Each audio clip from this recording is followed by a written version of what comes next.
नमस्कार, बहुत बहुत स्वागत आप सभी का ईटी नाउ स्वदेश पे। आप देख रहे हैं खरा सौदा। मैं हूं प्रियंका और मेरे साथ हैं अजय। बाजार में लगातार तेजी जारी है और इस तेजी को हवा ग्लोबल मार्केट से भी मिल रही है। तो आज के बड़े संकेत क्या होंगे? कहां पर आपकी ट्रेडिंग स्ट्रैटेजी होनी चाहिए? एफएनओ से किस तरह की पोजीशनिंग दिख रही है? ऊपर की कितनी कॉल्स में इंटरेस्ट दिख रहा है? इन सब पर चर्चा होगी। आज की ट्रेडिंग स्ट्रैटेजी भी डिस्कस करेंगे, बाजार पर फंडामेंटल राय भी। लेकिन पहले चलिए शुरुआत करते हैं 4 बड़े ट्रिगर्स के साथ। पहला ट्रिगर, डाउ नए शिखर पर अब दिख रहा है। इनफैक्ट गिफ्ट निफ्टी भी आपको 21,600, कल जो एक रिबाउंड सा दिखाई दिया नीचे के लेवल से 21,500 के ऊपर हम क्रॉस हुए, हालांकि सस्टेन नहीं हुए, लेकिन अब आज गिफ्ट निफ्टी आपको 21,600 की तरफ दिखा रहा है। तो क्या अब हम 22,000 की तरफ देख रहे हैं? इस पर आगे बात होगी। एक्सेंचर के नंबर्स से क्या डायरेक्शन आईटी स्टॉक्स ले सकते हैं, आज उस पर बात होगी। सारे साल की गाइडेंस उन्होंने चेंज नहीं की, इन लाइन नंबर्स रहे, और क्या क्या बातें बड़ी, कौन से डिविजन्स में किस तरह की ग्रोथ दिखी, उस सब पर भी बात होगी। और साथ ही जहां जहां भी QIP जेके टायर, ये खबर हमने कल ही आपको एक दिन पहले ही दे दी थी, खबर गर्म है में कि जेके टायर में QIP आ सकता है, वहां की न्यूज निकल के आई है।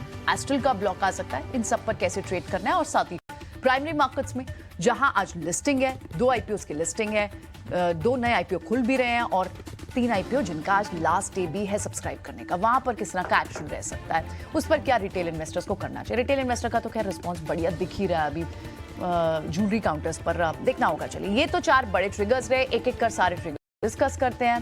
Good morning Ajay.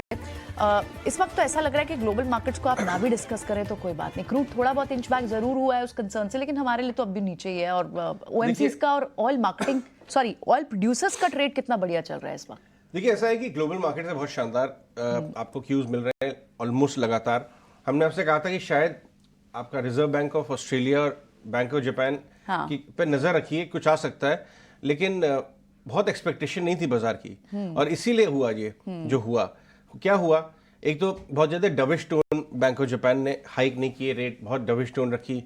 Reserve bank of Australia ने भी कुल मिला के देखा जाए तो रेट हाइक की बात भी नहीं करी। तो ये एक डविश चीज देखी गई और अपने ग्लोबल मार्केट में शानदार रैली नजर आई। लेकिन मैं आपको बता दूं कि ग्लोबल मार्केट में आप क्रूड पर नजर रखें, ये हाउतीज वाला जितना भी मामला अटैक्स का है, ये थोड़ा सा प्रोलॉन्ग हो रहा है। यूजुअली इस तरह की चीजें पहले भी हुई हैं मिडिल ईस्ट में, इस तरह की स्कर्मिशेस, इस तरह की छुटपुट चीजें होती रहती हैं, उससे स्पाइक आता है, उसके बाद क्रूड वापस डिमांड सप्लाई पर चला जाता है। तो ऑब्जर्व करिए अभी भी चीजें कैसे बनती हैं। लेकिन जब तक US यील्ड 4% से नीचे, डॉलर इंडेक्स 102 के करीब बनी रहेगी, इमर्जिंग मार्केट्स के लिए अच्छा है। और ये मत भूलिए आपकी US में एक बहुत बढ़िया चौतरफा रैली देखने को मिली थी। 100 पॉइंट नैस्डैक, 250 पॉइंट डाउ, सारे मार्केट्स। और मैं आपको बार बार बता रहा हूँ, आपको ताज्जुब होगा ये जान के कि जो रसल है 2000, जो कि स्मॉल कैप इंडेक्स है US की, वो इस महीने में 11% चल चुकी है।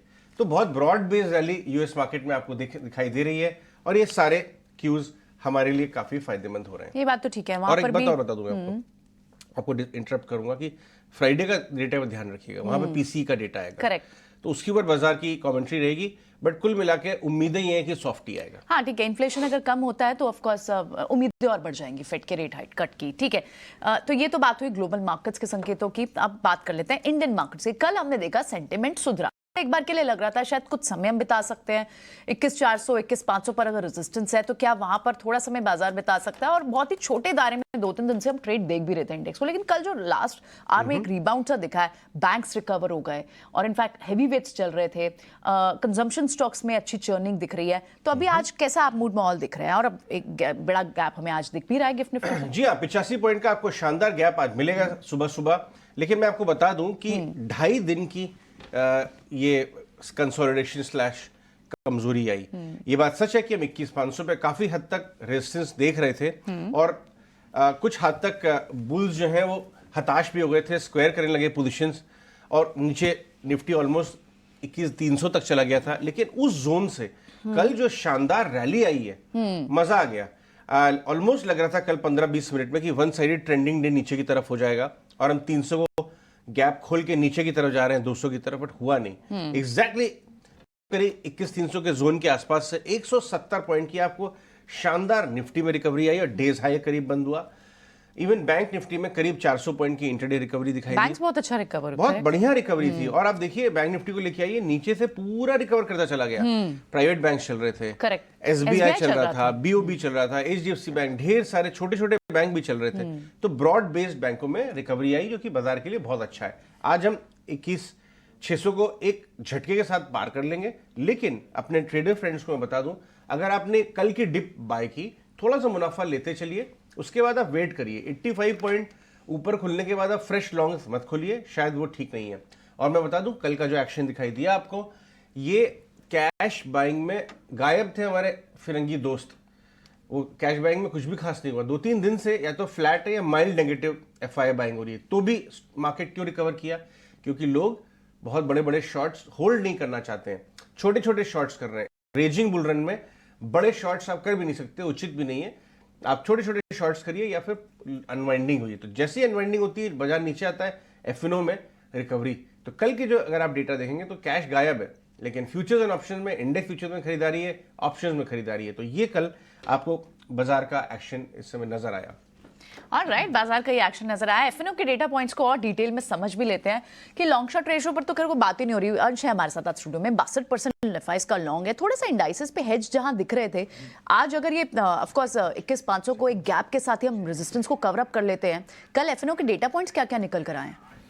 जी बिल्कुल। सबसे पहले हम अगर ये निफ्टी का चार्ट देखें तो निफ्टी ने अच्छा रिकवरी दिया था डेज लो से। हालांकि 21,500 के आसपास थोड़ी सी हर्डल दिखी थी, क्योंकि यहाँ पे बहुत heavy put writing position already exist कर रहे थे। अगर हम एफएनओ का डेटा देखें तो ओपन इंटरेस्ट निफ्टी में कुछ 8% से जंप किया है, जिसके चलते हमें यहाँ पे लॉन्ग बिल्डअप का सेंटिमेंट दिख रहा है, जो कि एक पॉजिटिव साइन है। ऑप्शन फ्रंट पे देखें तो कॉल राइटिंग थोड़ी सी 21,500 पर अभी भी बरकरार दिख रही है, जहाँ पे एक हल्का रेजिस्टेंस दिख सकता है। हालांकि एसजीएक्स निफ्टी के हिसाब से एक अच्छा गैप अप की अनुमान है। और यहाँ पे नीचे की तरफ देखें तो पुट राइटिंग बहुत अच्छा हो रहा है 21,400 पे, जो कि एक बहुत ही स्ट्रॉन्ग सपोर्ट बेस बन चुका है। निफ्टी बैंक की बात करें तो यहाँ पर भी एक अच्छा एक कंसोलिडेशन बनता हुआ नजर आ रहा है। इस कंसोलिडेशन से बाहर निकलना बहुत ज़रूरी है निफ्टी बैंक के लिए। 4 सेशन से थोड़ा सा एक साइडवेज रेंज में बनता हुआ दिख रहा है। अगर हम यहाँ पे एफआईएस की बात करें तो इंडेक्स फ्यूचर्स में उन्होंने कुछ 11,200 लॉन्ग्स बढ़ाए हैं और 2,800 कॉन्ट्रैक्ट्स शॉर्ट्स जो होते हैं उन्हें कवर किए हैं। तो यहाँ पे हम देखेंगे नेट एडिशन कुछ 14,000 कॉन्ट्रैक्ट्स का ऐड हुआ है अपसाइड में, जिसके चलते जो टोटल लॉन्ग पोजीशंस है वो 60% से बढ़कर 62.3% पर आ गई है। नेट पोजीशन भी देखें एफआई का इंडेक्स फ्यूचर्स में तो वो भी अभी कुछ 5 मंथ हाई पर नजर आ रहा है। सो ओवरऑल यहाँ पे देखें तो थोड़ा सा निफ्टी और निफ्टी बैंक में कंसोलिडेशन तो नजर आ रहा है, लेकिन यहां से एक अपसाइड ब्रेक देते ही एक अच्छा ये कंसोलिडेशन से ब्रेकआउट देके एक अच्छा मोमेंटम बनता हुआ दिख सकता है। ओके, ठीक है। सो अच्छा मोमेंटम बनते हुए दिख सकता है। अंश, आप से इंडेक्स तो हमने समझ लिया, डेटा पॉइंट्स, एक स्टॉक भी समझेंगे, लेकिन उससे पहले एक बार फिर से वापस अजय के पास चलते हैं और ये समझते हैं कि अब आज अजय, अब जब गैप अप मिलेगा तो पार्टिसिपेशन कहाँ होनी चाहिए? आईटी स्टॉक्स को कैसे प्ले आउट करना चाहिए? कौन से सेक्टर्स आप डालते हैं? देखिए, आपने बहुत अच्छा सवाल पूछा। पहले आईटी की बात कर लेते हैं। आईटी में कल जो एक्सेंचर की कमेंट्री आई है, वो अपने व्यूअर्स को बता दूं कि गार्टनर की कमेंट्री, एक्सेंचर की कमेंट्री, वो आईटी स्टॉक्स को इंपैक्ट करती है। आईटी स्टॉक्स में हुआ क्या, 3-4 दिन की अच्छी तेजी के बाद 2 दिन का आपको साइडवेज मूवमेंट मिल गया। आज क्या करने का अगर आप बात करें तो आईटी स्टॉक्स को पुल बैक में मौके देखें, क्योंकि आईटी स्टॉक्स में एक्सेंचर की गाइडेंस चेंज नहीं हुई है, कोई बदलाव नहीं है, कोई नेगेटिव न्यूज़ नहीं है। कोई नेगेटिव न्यूज़ ना होना एक पॉजिटिव तरीके से देखा जा सकता है बाजार में। और ये मत भूलिए कि टेक महिंद्रा में एक मैनेजमेंट चेंज है, आ गई है, मोहित जोशी नए एमडी बनेंगे। गाइडेंस में कोई फेरबदल हुआ नहीं है एक्सेंचर की तरफ से। तो आईटी स्टॉक्स में आप जगह देखें। निफ्टी में बड़े गैप को चेज मत करिए, मामूली मुनाफा वसूली करिए आप, और पुल बैक मिले वापस से वो जो जोन है। अब वैसे भी 21,500 का जोन जब 85 पॉइंट गैप अप से ले लिया जाएगा तो 400-500 का जोन अब बाय जोन बन जाएगा। तो अगर बाजार आपको वापस से मौका देता है तो आप खरीदिए। और थर्सडे फ्राइडे को यूएस डेटा पे नजर बना के रखें, क्योंकि पूरे मार्केट को इंपैक्ट कर सकता है। ओके, ठीक है। सो ये डेटा पॉइंट हमें इस हफ्ते इकोनॉमिक इंडिकेटर शुक्रवार को ध्यान रखना है, जो यूएस मार्केट से आएगा। लेकिन उस बीच रीइनिशिएट लॉन्ग्स करने का 21,400 21,500 के पास फिर से मौका आपको मिलेगा, वहां आप करिए। अब आज के एक्सपर्ट से भी जुड़ लेते हैं और उनसे बात करते हैं कि वो आज स्ट्रैटेजी दे कैसे रहे हैं, अब इस गैप अप को कैसे प्ले आउट करना चाहिए और ट्रेड्स क्या क्या होंगे। संतोष मीना, सोनी पटनायक और राहुल घोष होंगे हमारे साथ। बिल्कुल, तीनों जने हमारे साथ जुड़ चुके हैं। सुबह सुबह उनके साथ अपनी ट्रेडिंग स्ट्रैटेजी बैठाते हैं। राहुल, संतोष और सोनी, आपका स्वागत है। नमस्कार, गुड मॉर्निंग। राहुल, आपसे शुरुआत करूंगा। नमस्ते। क्या शानदार रिकवरी देखी कल हमने। इसको आप एक मजबूती का साइन मानेंगे? क्योंकि 2-3 दिन से बुल्स की पेशेंस को टेस्ट करके बाजार एक मौका दे रहा था कि कहीं 21,300 ना चला जाए, कोई और नीचे ना चला जाए। बाजार व्यू भी बनना शुरू हो गया था कि साहब बहुत तेजी वाली रैली है, अब थोड़ा सा घटना चाहिए तभी हेल्दी होगा। और उसी वक्त बहुत शानदार करीब 170 पॉइंट की इंटरडे रिकवरी निफ्टी ने दिखा दी। आज कैसे ट्रेड करेंगे निफ्टी बैंक निफ्टी को राहुल? नमस्ते और गुड मॉर्निंग। पहले तो लास्ट वीक के शो में आपको याद होगा हमारा बाय लेवल जो निफ्टी में था 2700 और 2800 के बीच में था, एंड वहीं से ये जो 700 पॉइंट का रैली आया है एग्जैक्टली उसी लेवल से आया है। एक इंटरेस्टिंग पॉइंट कल नोट करने को आप देख सकते हैं कि जो पूरा फॉल हुआ निफ्टी का ऑलमोस्ट 120-130 पॉइंट्स हाई, उस पूरे फॉल में निफ्टी के जो पुट ऑप्शंस थे वो 3 या 4% ही बढ़े थे। तो पुट कोई खरीदने के लिए रेडी ही नहीं था और पुट राइटिंग कंटिन्यूअस चल रहा था even though Nifty was falling, जो एक साइन था कि हाँ मार्केट्स रिकवर कर सकता है।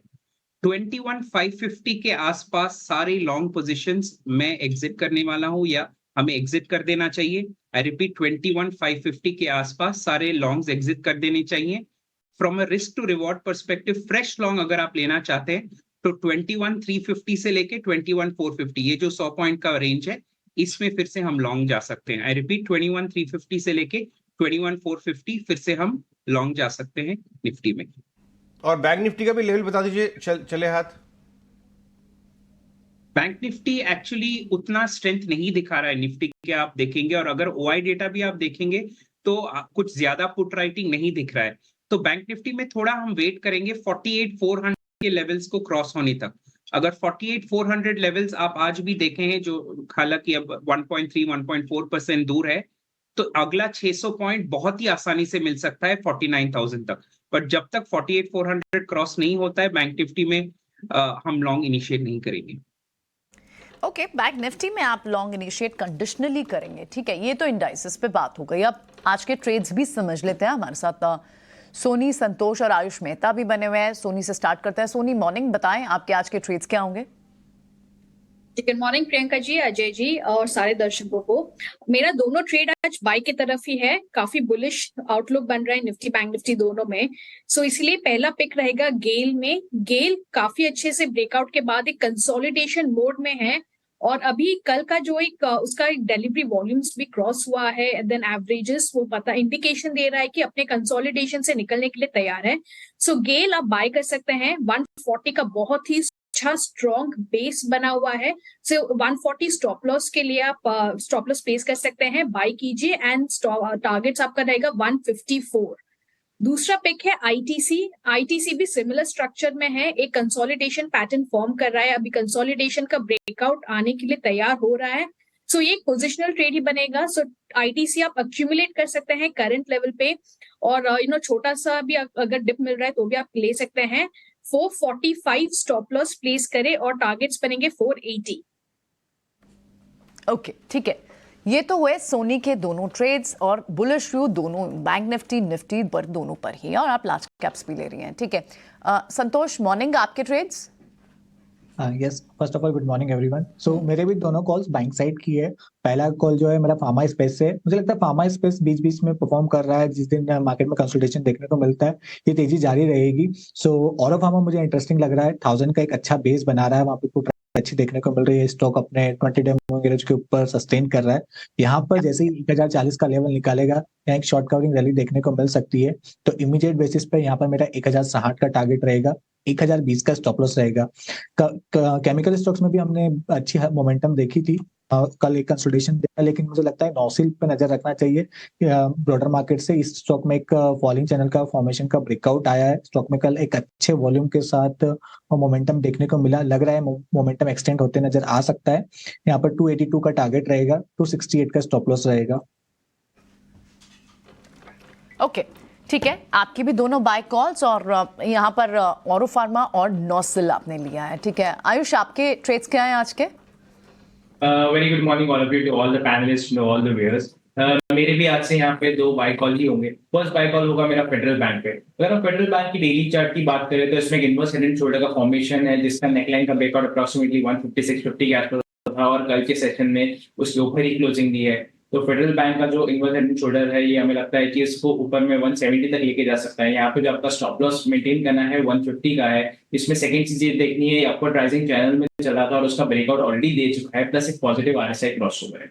सेकंड स्टॉक है मेरा वर्लपूल में एक रिवर्सल ट्रेड रहेगा। काफी ऊपर के लेवल से हमने इसमें प्रॉफिट बुकिंग देखी है। इसमें एक पैनिक पैटर्न का फॉर्मेशन है इंट्राडे में और इसके ऊपर इसने क्लोजिंग दी है और ब्रेकआउट दिया है। एक आरएसआई के ओवरसोल्ड जोन से स्टॉक ने अपना रिवर्सल दिखाना शुरू किया, प्लस एक डेली चार्ट पे कंसोलिडेशन का ब्रेकआउट है। तो मुझे लगता है वर्लपूल को यहाँ से बाय करना चाहिए फॉर अ टारगेट ऑफ 1420। यहाँ पे जो आपका स्टॉप लॉस बन के आएगा वो 1335 का होगा। ठीक है, ऑल राइट, ठीक है। आपने मिड कैप और स्मॉल कैप से भी स्टॉक्स लिए हैं, ठीक है। अब बढ़ते हैं आगे और राहुल से भी समझ लेते हैं उनके ट्रेड्स क्या हैं। राहुल, मॉर्निंग, आपके ट्रेड्स। Good morning. तो मेरे भी दोनों लॉन्ग साइड के ट्रेड्स है और दोनों स्टॉक्स में एक बहुत ही अच्छा ब्रेकआउट देखने को मिला है कल। नेस्ले और कोल इंडिया, 2 स्टॉक। तो नेस्ले करंट मार्केट प्राइस पे बाय कर सकते हैं।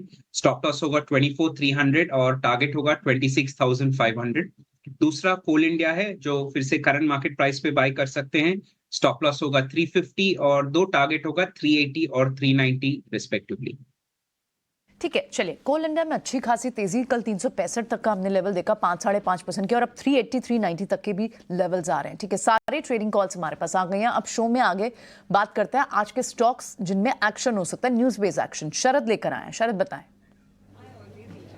जी बिल्कुल, सबसे पहले जो बताऊंगा कि इंपॉर्टेंट स्टॉक्स जो फोकस में रहेंगे वो है सबसे पहला निप्पॉन लाइफ एएमसी। यहाँ पे ब्लॉक डील हो सकती है जहाँ पे इंडसइंड बैंक अपनी फुल एग्जिट ले सकते हैं। ऑलमोस्ट 2.8% स्टेक की बिकवाली हो सकती है, जिसका जो कुल वैल्यू आता है 760 करोड़ रुपीस का आता है।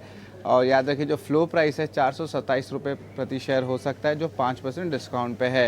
एस्ट्रल पॉली में भी जो है यहाँ पे रिपोर्ट्स आ रही कि प्रमोटर्स जो हैं ऑफलोड कर सकते हैं एक अपना ब्लॉक डील के ज़रिए, और लगभग 1000 करोड़ तक की ये डील हो सकती है। और अभी जो कहते हैं कि ओवरऑल जो इंटरेस्ट आ रही है इंस्टीट्यूशन से, उसमें भी स्ट्रेंथ देखने मिल रही है। वरुण बेवरेजेस भी फोकस में रहने वाला, और यहाँ पे अब वो साउथ अफ्रीका की एक्सपेंशन करने वाले हैं। और उन्होंने जो है बेफको करके कंपनी है साउथ अफ्रीका में, उनको इंटरप्राइज वैल्यू जो 1320 करोड़ का है उस पर उन्होंने एक्वायर किया है। अब ये कंपनी जो है ऑफकोर्स पेप्सी ब्रांड को जो है ओवरऑल बॉटलिंग करती है और उनके अपने ब्रांड के भी प्रोडक्ट्स रहते हैं। तो एक टाइप से पॉजिटिव रिएक्शन स्टॉक में देखने मिल सकता है, क्योंकि डील भी जो हुई है एक अट्रैक्टिव लेवल्स पे हुई है। ऑफकोर्स जेके टायर्स का 500 करोड़ का क्यूआईपी इशू भी खुल गया है, जहाँ पे फ्लो प्राइस जो है लगभग 360 रुपये प्रति शेयर का रखा गया है। और आखिर में मैं बात करूँगा पेट्रोनेट एलएनजी के लिए, इनका यहाँ पे एक बड़ा ऑर्डर आया है लगभग 15 साल का दीपक नाइट्राइट के साथ, और जो वो सप्लाई करने वाले हैं प्रोपलीन और हाइड्रोजन को। राइट, तो ये तो सारे इंपॉर्टेंट स्टॉक्स हैं जिन पर ध्यान रखना है। आईपीओ मार्केट एक्शन बताएं। कल डे 2 पे किस तरह के सब्सक्रिप्शन फिगर्स देखने को मिले? अच्छा रिस्पांस तो दिख रहा है। जितने भी नए आईपीओज हैं उसमें स्पेशली जूलर बेस्ड जो आईपीओज हैं, आज कौन कौन से ओपन हो रहे हैं, सारा एक्शन बताएं। सबसे पहले जो है टोटली 9 आईपीओ एक्शन में रहने वाले हैं। आज जो है आज़ाद इंजीनियरिंग का आईपीओ खुलने वाला है। ऑलरेडी 221 करोड़ रेस कर चुके बड़े एंकर इन्वेस्टर जैसे कि अबू धाबी इन्वेस्टमेंट अथॉरिटी और आईसीआईसीआई प्रू म्यूचुअल फंड के साथ।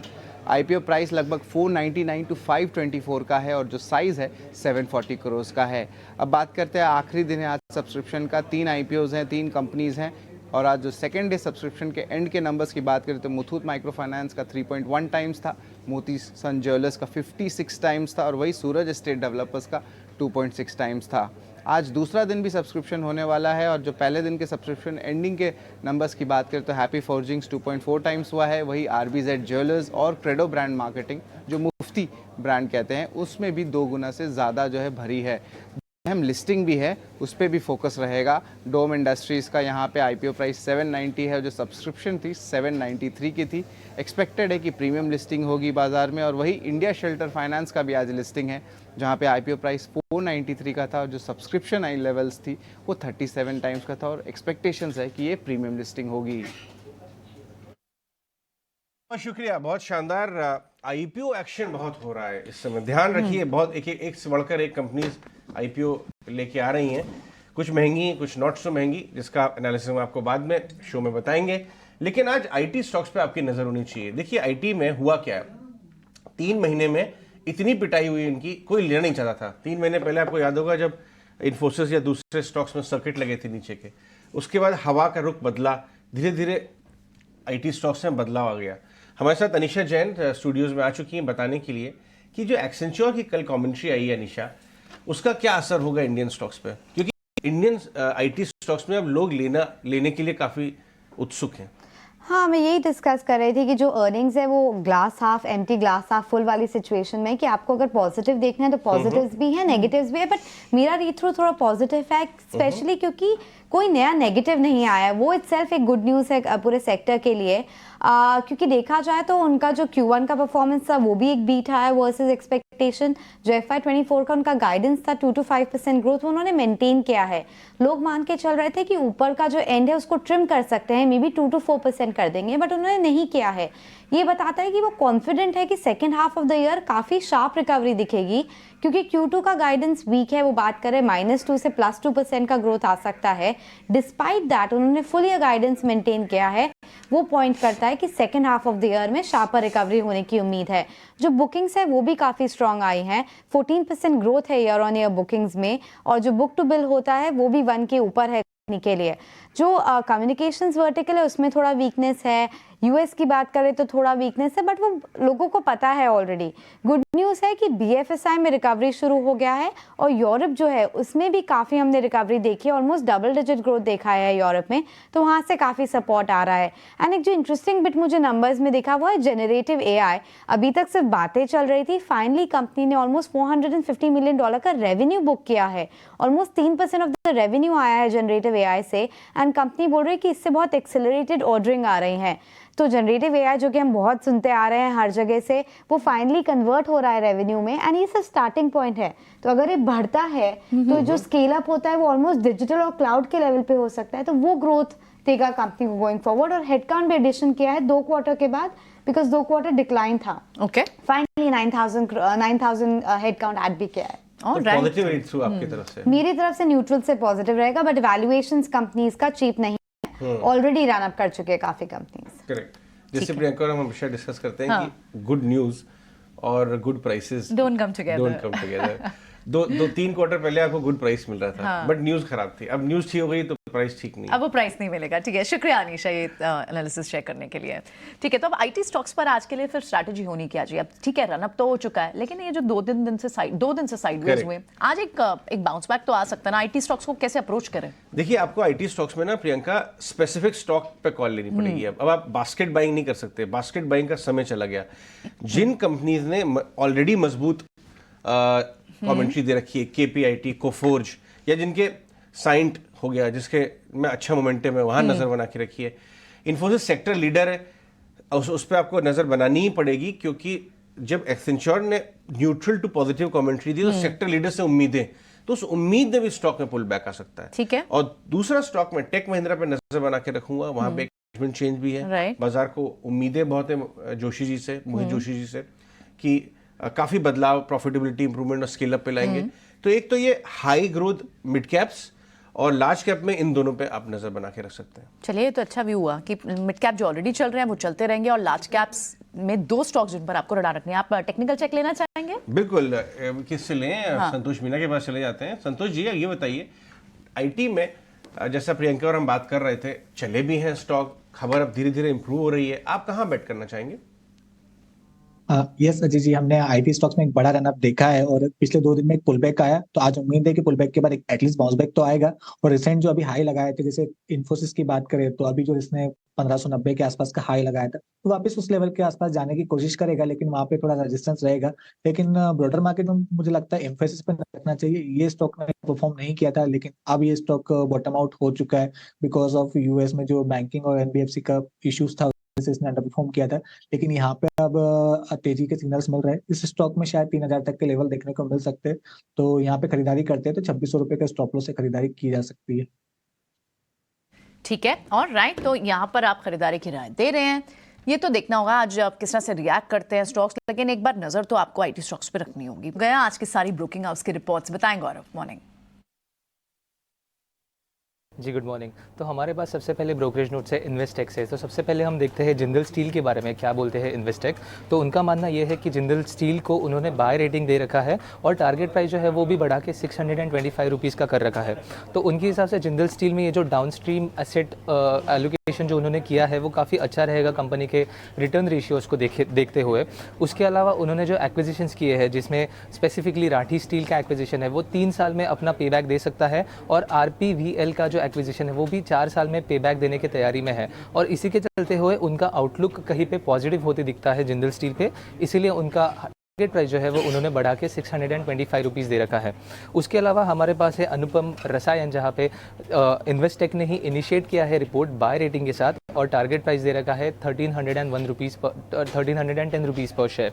सो उनके हिसाब से अनुपम रसायन जो है वो अपने CDMO सेगमेंट में काफ़ी अच्छे जगह से पोजीशन है with $1 billion of their book जो है वो CDMO में जाता है। उसके अलावा इसी के चलते हुए उनका मानना ये है कि कंपनी अपना केगर जो है सेल्स का वो 25% से आगे जाके बढ़ा सकती है। और अभी का जो टारगेट मल्टीपल है पी रेशियो की अगर हम बात करें तो 33 का पी रेशियो भी कहीं पे डिस्काउंट पे है और इसी के चलते हुए उन्होंने 1310 रुपीज़ का टारगेट प्राइस दे रखा है, जिससे हमें 26% का अपसाइड इस प्राइस लेवल से देखने को मिल सकता है। उसके अलावा हम बात करते हैं अशोक लेलैंड के बारे में, जहाँ पे CLSA ने अपना टारगेट जो है वो 238 का दे रखते हुए बाय स्टांस अपना मेंटेन रखा है। उनके हिसाब से टनेज ग्रोथ ट्रक्स के सेगमेंट में वो काफ़ी अच्छा रहा है वॉल्यूम ग्रोथ के मुताबिक, और डबल डिजिट इंक्रीज भी हमें देखने को मिला है फ्रेट रेट्स में और ई-वे बिल्स में। और इसी के चलते हुए CV इंडस्ट्री में है उसमें कहीं पे अपटिक हमें दिख सकती है और इसीलिए उन्होंने अशोक लेलैंड पे काफ़ी बुलिश स्टांस रखते हुए 238 रुपीज़ का टारगेट दे रखा है। उसके अलावा हम और बात करते हैं वरुण बेवरेजेस के बारे में, जहाँ पे CLSA ने अपना टारगेट जो है वो 1417 रुपीज़ कर रखा है और अपना रेटिंग जो है वो भी आउट परफॉर्म से लेके बाय पे ले रखा है। तो उनका मानना यह है कि फिलहाल में ही जो साउथ अफ्रीका में एक्विजिशन हुआ है वरुण बेवरेजेस की तरफ से वो कहीं पे पॉजिटिव अर्निंग्स दे देगा कंपनी को, और इसी के चलते हुए उन्होंने अपना टारगेट जो है वो बढ़ा के रखा है, क्योंकि इनऑर्गेनिक ग्रोथ के अपॉर्चुनिटीज़ जो है कंपनी में वरुण बेवरेजेस में वो काफ़ी अच्छी तरह से हमें आगे चलते हुए दिख रहे हैं। तो आगे चलते भी हम इसी स्टॉक्स पे अपनी नज़र बनाए रखेंगे। ओके, शुक्रिया गौरव, बहुत शानदार लिस्ट लेके आने के लिए। इनफैक्ट अशोक लेलैंड से शुरुआत करते हैं। आयुष, अशोक लेलैंड पे कम बात होती है जब ऑटो स्टॉक्स की बात होती है, जबकि अकेला CV का प्योर प्ले अवेलेबल है। अब EV प्ले भी है उसके अंदर, hydrogen buses and EV buses. ये देखिए स्टॉक को 6 महीने का चार्ट निकालिए डायरेक्टर साहब, धीरे धीरे जैसे एक कमर्शियल व्हीकल हाईवे पे चलती है, धीरे धीरे सधी हुई स्टॉक रिकवर कर गया है। 1 साल का चार्ट दिखाइए, 180, 90, 85, 90 इसका जो अटकने वाला जोन है, जहाँ पे पिट स्टॉप लेता है कहीं ना कहीं, वो क्रॉस नहीं हो पा रहा है। देखिए पिछली बार भी 190 पे टॉप आउट हुआ था, 75 पे है। अगर ये क्रॉस करेगा तो शायद नई टेरिटरी में जाएगा। CLSA को लगता है कि ये नई टेरिटरी में जाने के लिए एकदम काबिल है। आपको इस लेवल पे इसमें ट्रेड दिखता है इनिशिएट करने के लिए आयुष? आपने कहा इसमें मल्टीपल रेजिस्टेंस है, मेरे चार्ट पे भी वही ऊपर का जो रेजिस्टेंस लेवल है 185 का जो फर्स्ट रेजिस्टेंस लेवल बन के आ रहा है, और अभी स्टॉक मूविंग एवरेजेस के बीच में फंसा हुआ है। तो स्टॉक मुझे से लगता है 185 के ऊपर ट्रेड करता है तो इसमें डाउनवर्ड स्लोपिंग ट्रेंड लाइन का जो ट्रेंड इसमें चेंज होना हमें देखने को मिलेगा। और जैसे ही 185 के ऊपर निकलता है हम स्टॉक को बाय किया जा सकता है। स्टॉक में जो फर्स्ट टारगेट बन के आएगा वो 207 रुपए का बन जाएगा, और 207 अगर क्लोजिंग लेवल में बंद करता है तो ऊपर का जो हमारा नेक्स्ट टारगेट खुल के आ रहा है वो 220। ठीक है, लेलैंड में एक व्यू बनता हुआ। वरुण बेवरेजेस, देखिए एक तो खास बात ये हो रही है, राहुल आपने ध्यान दिया होगा, ये जो QSR/ कोल्ड ड्रिंक कंपनीज हैं, बॉटलर्स हैं, इनमें काफ़ी एक नया ट्रेंड बन रहा है। देवयानी ने अभी थाईलैंड में अपना कारोबार फैलाने की बात की थी कल परसों। आज वरुण बेवरेजेस कह रहे हैं कि हम साउथ अफ्रीका में जाके एक्विजिशन करेंगे और कारोबार फैलाएंगे। ज़रा वरुण बेवरेजेस का चार्ट, जिसने बहुत अच्छा पैसा कमाया है और एक ट्रेंडिंग हायर वाला चार्ट है, 1 साल का चार्ट देखें तो, और कंपेयर करिए देवयानी के साथ जो उतना तेज नहीं चला है। कैसे, किसमें बेटर ट्रेड है Rahul, Devyani versus Varun? Definitely Varun beverages का जो चार्ट स्ट्रक्चर मच बेटर है, तो वरुण बेवरेज स्टिल हमारे रेडार पे होगा। एक और बात, वरुण बेवरेजेस पे एक 3% नीचे एक डिमांड जोन भी है, तो अगर थोड़ा सा प्रॉफिट बुकिंग भी देखने को मिलता है तो वो जोन से फिर से बाउंस कर सकता है। देवयानी के केस में अगर आप डेली चार्ट पे देखेंगे तो कल हाई से थोड़ा सेल ऑफ भी हुआ है और एक बहुत ही लंबे साइडवेज रेंज में चल रहा है, तो क्लियरली चार्ट स्ट्रक्चर में Varun is a winner. Okay, alright, ठीक है। और कुछ ट्रेड्स भी देखते हैं पॉसिबल। मन्नापुरम फाइनेंस, इसकी एक एनालिस्ट मीट हुई और इसमें कई सारी बातें निकल कर आई, मेजर बात, और ये स्टॉक अच्छा चला भी है। और अब वो ये बात करें कि जो नॉन गोल्ड वर्टिकल्स हैं उनके, वो भी अब प्रॉफिटेबल हो गए हैं और साथ ही ईवी फाइनेंसिंग में वेंचर करेगी कंपनी। एक बार इसके लिए चाहे टाई अप्स, डीलरशिप्स, जो उन्हें पॉसिबल स्टेप्स लेने होंगे। एक बार चार्ट स्ट्रक्चर भी समझते हैं। मन्नापुरम फाइनेंस जो एक अच्छी स्ट्रेंथ में है, और क्योंकि इस वक्त आईपीओ मार्केट में भी कई सारे गोल्ड आईपीओज भी हैं, जूलर आईपीओज भी हैं, तो रब ऑफ भी एक बड़ा रीजन, एक बड़ा ट्रिगर इस पूरे स्पेस के लिए वो भी है। प्लस ये फाइनेंसर्स हैं, इनके लिए अगर दूसरे वर्टिकल्स में प्रॉफिटेबल होने लग जाते हैं तो क्या यहाँ से भी और स्ट्रेंथ दिखती है? चार्ट्स क्या कहते हैं इस वक्त, संतोष? यस, मणप्पुरम का स्ट्रक्चर अच्छा है। हमने तेजी देखी थी, पिछले 2 दिनों में एक पुल बैक आया, लेकिन अब फिर से डिमांड जोन के आसपास से सपोर्ट ले रहा है ये। तो मेरे हिसाब से इसमें जो रिसेंट अभी लो लगा 168 के आसपास का, उसका स्टॉप लॉस लगाकर होल्ड किया जा सकता है या फ्रेश एंट्री भी ली जा सकती है। जैसे स्टॉक के 177 का रेजिस्टेंस क्रॉस करेगा, हमको एक 184 तक की तेजी देखने को मिल सकती है। 184 तक का लेवल आप यहाँ से देख रहे हैं, होल्ड करके रखे जिन्होंने नीचे से लिया है, और अगर कोई ऐड करना चाहते हैं तो उन लेवल्स के लिए ऐड करें। ठीक है, हमारे साथ अब पार्थिव शाह भी हैं बाजार पर फंडामेंटल नजरिया देने के लिए। पार्थिव, आपके पास भी आते हैं, लेकिन इस बीच रत्नेश उनकी आज की टेक्निकल राय भी ले लेते हैं और फिर उसके बाद बाजार पर एक फंडामेंटल नजरिया लेंगे। रत्नेश, आपके ट्रेड्स क्विकली बताएं। Morning Priyanka, good morning everyone, सभी दर्शकों को सुप्रभात। मार्केट में व्यू क्लियर है, शॉर्ट तो करना ही नहीं है, बाय ऑन डील कुछ भी डिप मिले तो उसमें खरीदना ही है। और आज तो खैर बैंक निफ्टी की वीकली एक्सपायरी, तो बैंक निफ्टी में विशेष ध्यान रखें। 48,000 पे कॉल राइटर एक्टिव है, अगर वो उसके बाद में अगर शॉर्ट कवरिंग करने के लिए लेके आए तो मेरे ख्याल से 300-400 पॉइंट की बैंक निफ्टी में तेजी मिनिमम आ सकती है, तो उस चीज का विशेष ध्यान रखना चाहिए। तो मेरे हिसाब से बैंक निफ्टी का आउट परफॉर्म करने के लिए रेडी हो सकता है आज की वीकली एक्सपायरी में। अगर कॉल देखें तो दोनों बाई साइड में है। पहला कोल इंडिया, स्टॉप लॉस रखेंगे 357 रुपए का, टारगेट 380 का। काफी अच्छा एक लंबे कंसोलिडेशन के बाद में कंटिन्यू हाई फॉर्मेशन बन रहा था और अभी भी अपने की एवरेज से बहुत ज्यादा दूर नहीं है।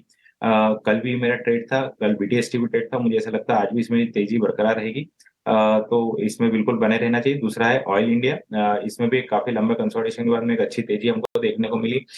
ये भी अपने की एवरेज से बहुत दूर नहीं है, इसमें भी ब्रेकआउट, एक फ्रेश ब्रेकआउट हमको देखने को मिला है, तो इसमें स्टॉप लॉस लगाना चाहिए 334 रुपए का। टारगेट जो बनेंगे 355 रुपए के।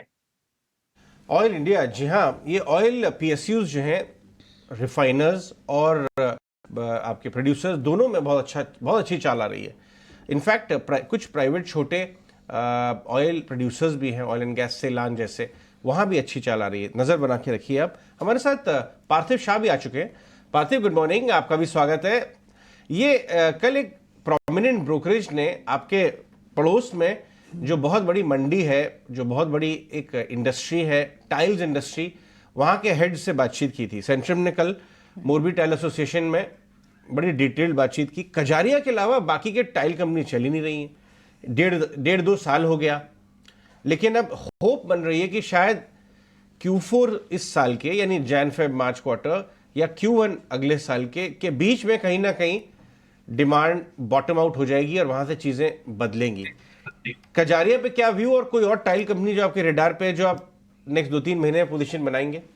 क्योंकि यहाँ मार्जिन और सेफ्टी है, ये चले ही नहीं है।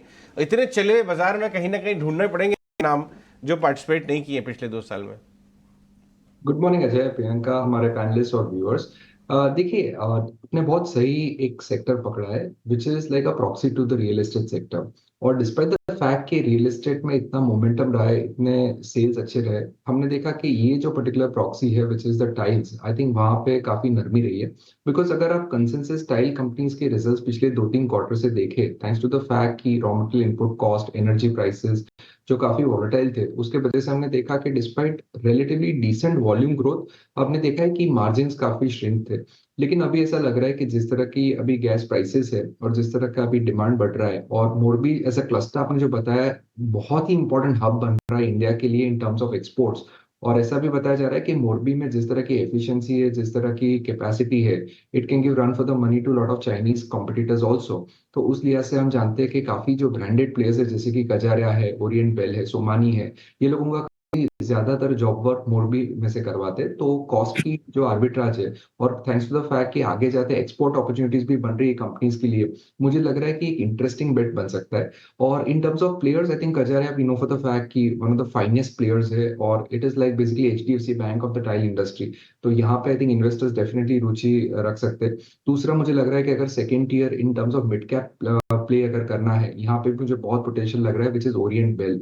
ये आपको याद होगा कि 2 टाइल कंपनीज के मर्जर के बाद ये कंपनी फॉर्म हुई थी। काफी ऑपरेशनल सिनर्जीज आई है, काफी डिजिटाइजेशन उन्होंने किया है, मार्केटिंग में काफी फोकस किया है। आगे जाते मुझे लग रहा है कि यहाँ पे जो मार्जिन है 3-4% के आसपास बॉटम हो चुके हैं, तो आगे जाते with decent volume growth with more premiumisation यहाँ पे मार्जिन इंप्रूवमेंट होंगे और ये कंपनी बहुत अच्छी क्षमता रखती है इन्वेस्टर्स को ज्यादा अल्फा देने के लिए। राइट, ठीक है, बिल्कुल देखना होगा, इंटरेस्टिंग होगा ये स्पेस वॉच करना। आपने उनका पिक देखा? ओरिएंट बेल, ओरिएंट बेल देखा? ये काफी पिटी हुई कंपनी है। हाँ। टॉप से 650 के भाव से पिछले साइकिल में अपने व्यूअर्स को हमने नोटिस करवाई थी, उसके बाद से 400 का भाव आ गया ऑलरेडी। बट बड़ा इंटरेस्टिंग है, अगर पूरा बिल्डिंग मटेरियल और इंफ्रास्ट्रक्चर स्पेस में बूम है तो टाइल्स और ये सब काउंटर्स क्यों नहीं ज्यादा चले हैं? बट पार्थिव के साथ आज आप लिख लीजिए, हम 6 महीने के बाद वापस से डिस्कस करेंगे ये स्टॉक, और ये स्टॉक भी करेंगे, सेक्टर भी, मार्जिन ऑफ सेफ्टी। अपने व्यूअर्स को ये बताना जरूरी है कि आपको कई बार ना टर्निंग पॉइंट्स पे सेक्टर को पकड़ना होता है। और टर्निंग पॉइंट्स पे अगर आपने सेक्टर को पकड़ लिया तो अल्फा का आपकी प्रोबेबिलिटी अब अच्छा पैसा कमाने की बढ़ जाती है। श्योर। तो पार्थिव में ये रिविजिट करेंगे 2 क्वार्टर के बाद, कहाँ लेके जा रहा है ये पूरा ट्रेंड। चलिए ठीक है, तो बिल्कुल बढ़ते हैं आगे। एक और बहुत इंपॉर्टेंट चीज, इनफैक्ट हम 2 दिन से बात कर रहे हैं अजय कि अगर बाजार में, और कल भी आप देखें 2 दिन के साइडवेज के बाद भी मूव, बाजार गिरा ही नहीं, कल भी रिबाउंड आ गया। जो डिप्स होंगे, जो यहाँ से बाजार गिरेगा भी तो बहुत शैलो होंगे और बहुत जल्दी रिकवर भी हो जाएगा। ऐसा क्यों? देखिए, ये बात सही है कि एक भयंकर स्ट्रक्चरली बुल मार्केट में जो डिप्स होते हैं या पुल बैक्स होते हैं, मैं करेक्शन तो बोलूंगा भी नहीं। करेक्शन का मतलब होता है बाजार हर लेवल से घटता चला जा रहा है और 15-20% अच्छा जोर से घट जाए। ये जो हम 2-3 दिन में देख रहे थे, साइडवेज मूव था, पुल बैक्स थे 100-150 पॉइंट के, तो इसको हमें पुल बैक्स ही देना चाहिए, कहना चाहिए। करेक्शन बहुत बड़ा वर्ड हो जाता है। तो हमने जब देखा पूरा डेटा पॉइंट, तो ये बात समझ में आई कि बुल मार्केट में डिप्स और पुल बैक्स शैलो होते हैं, यानी हल्के होते हैं, और स्विफ्ट होते हैं, मतलब बहुत तेज आएंगे, मौका ही नहीं देगा आपको। तो आपको 100 पॉइंट 150 पॉइंट में पुल बैक्स में पोजीशन बनानी चाहिए, और इस बार ये केस बहुत ज्यादा स्ट्रांग हो रहा है। ये देखिए, कुछ डेटा हमने निकाला है, कोटक एएमसी ने एक डेटा कंपाइल किया, वो ये बता रहे कि इक्विटी फंड्स के पास करीब 90,000 करोड़ इस समय कैश बैठा हुआ है।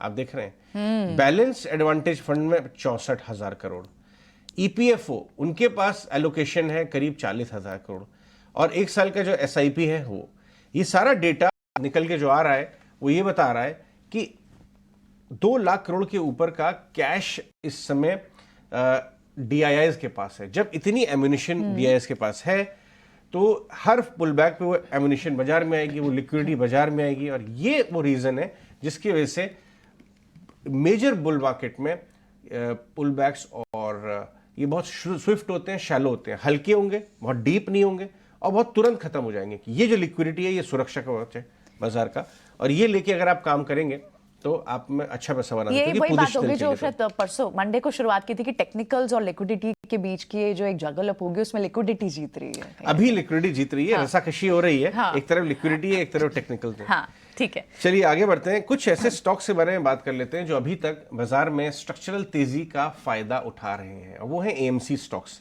आज वैसे एक नाम में बड़ा ब्लॉक होने वाला है, NAM India, Nippon asset management के अंदर एक ब्लॉक होगा अच्छे खासे डिस्काउंट पे, याद रखिए, ये व्यूअर्स को बताना जरूरी है। ये करीब 3% ब्लॉक आएगा, 800 करोड़ का ब्लॉक आएगा, 5% डिस्काउंट पे, 450 का भाव है।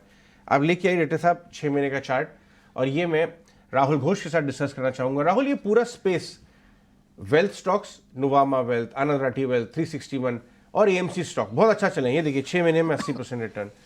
आज अगर मिलता है 5% नीचे निपॉन, तो पोजीशन ही लेना चाहिए या इग्नोर?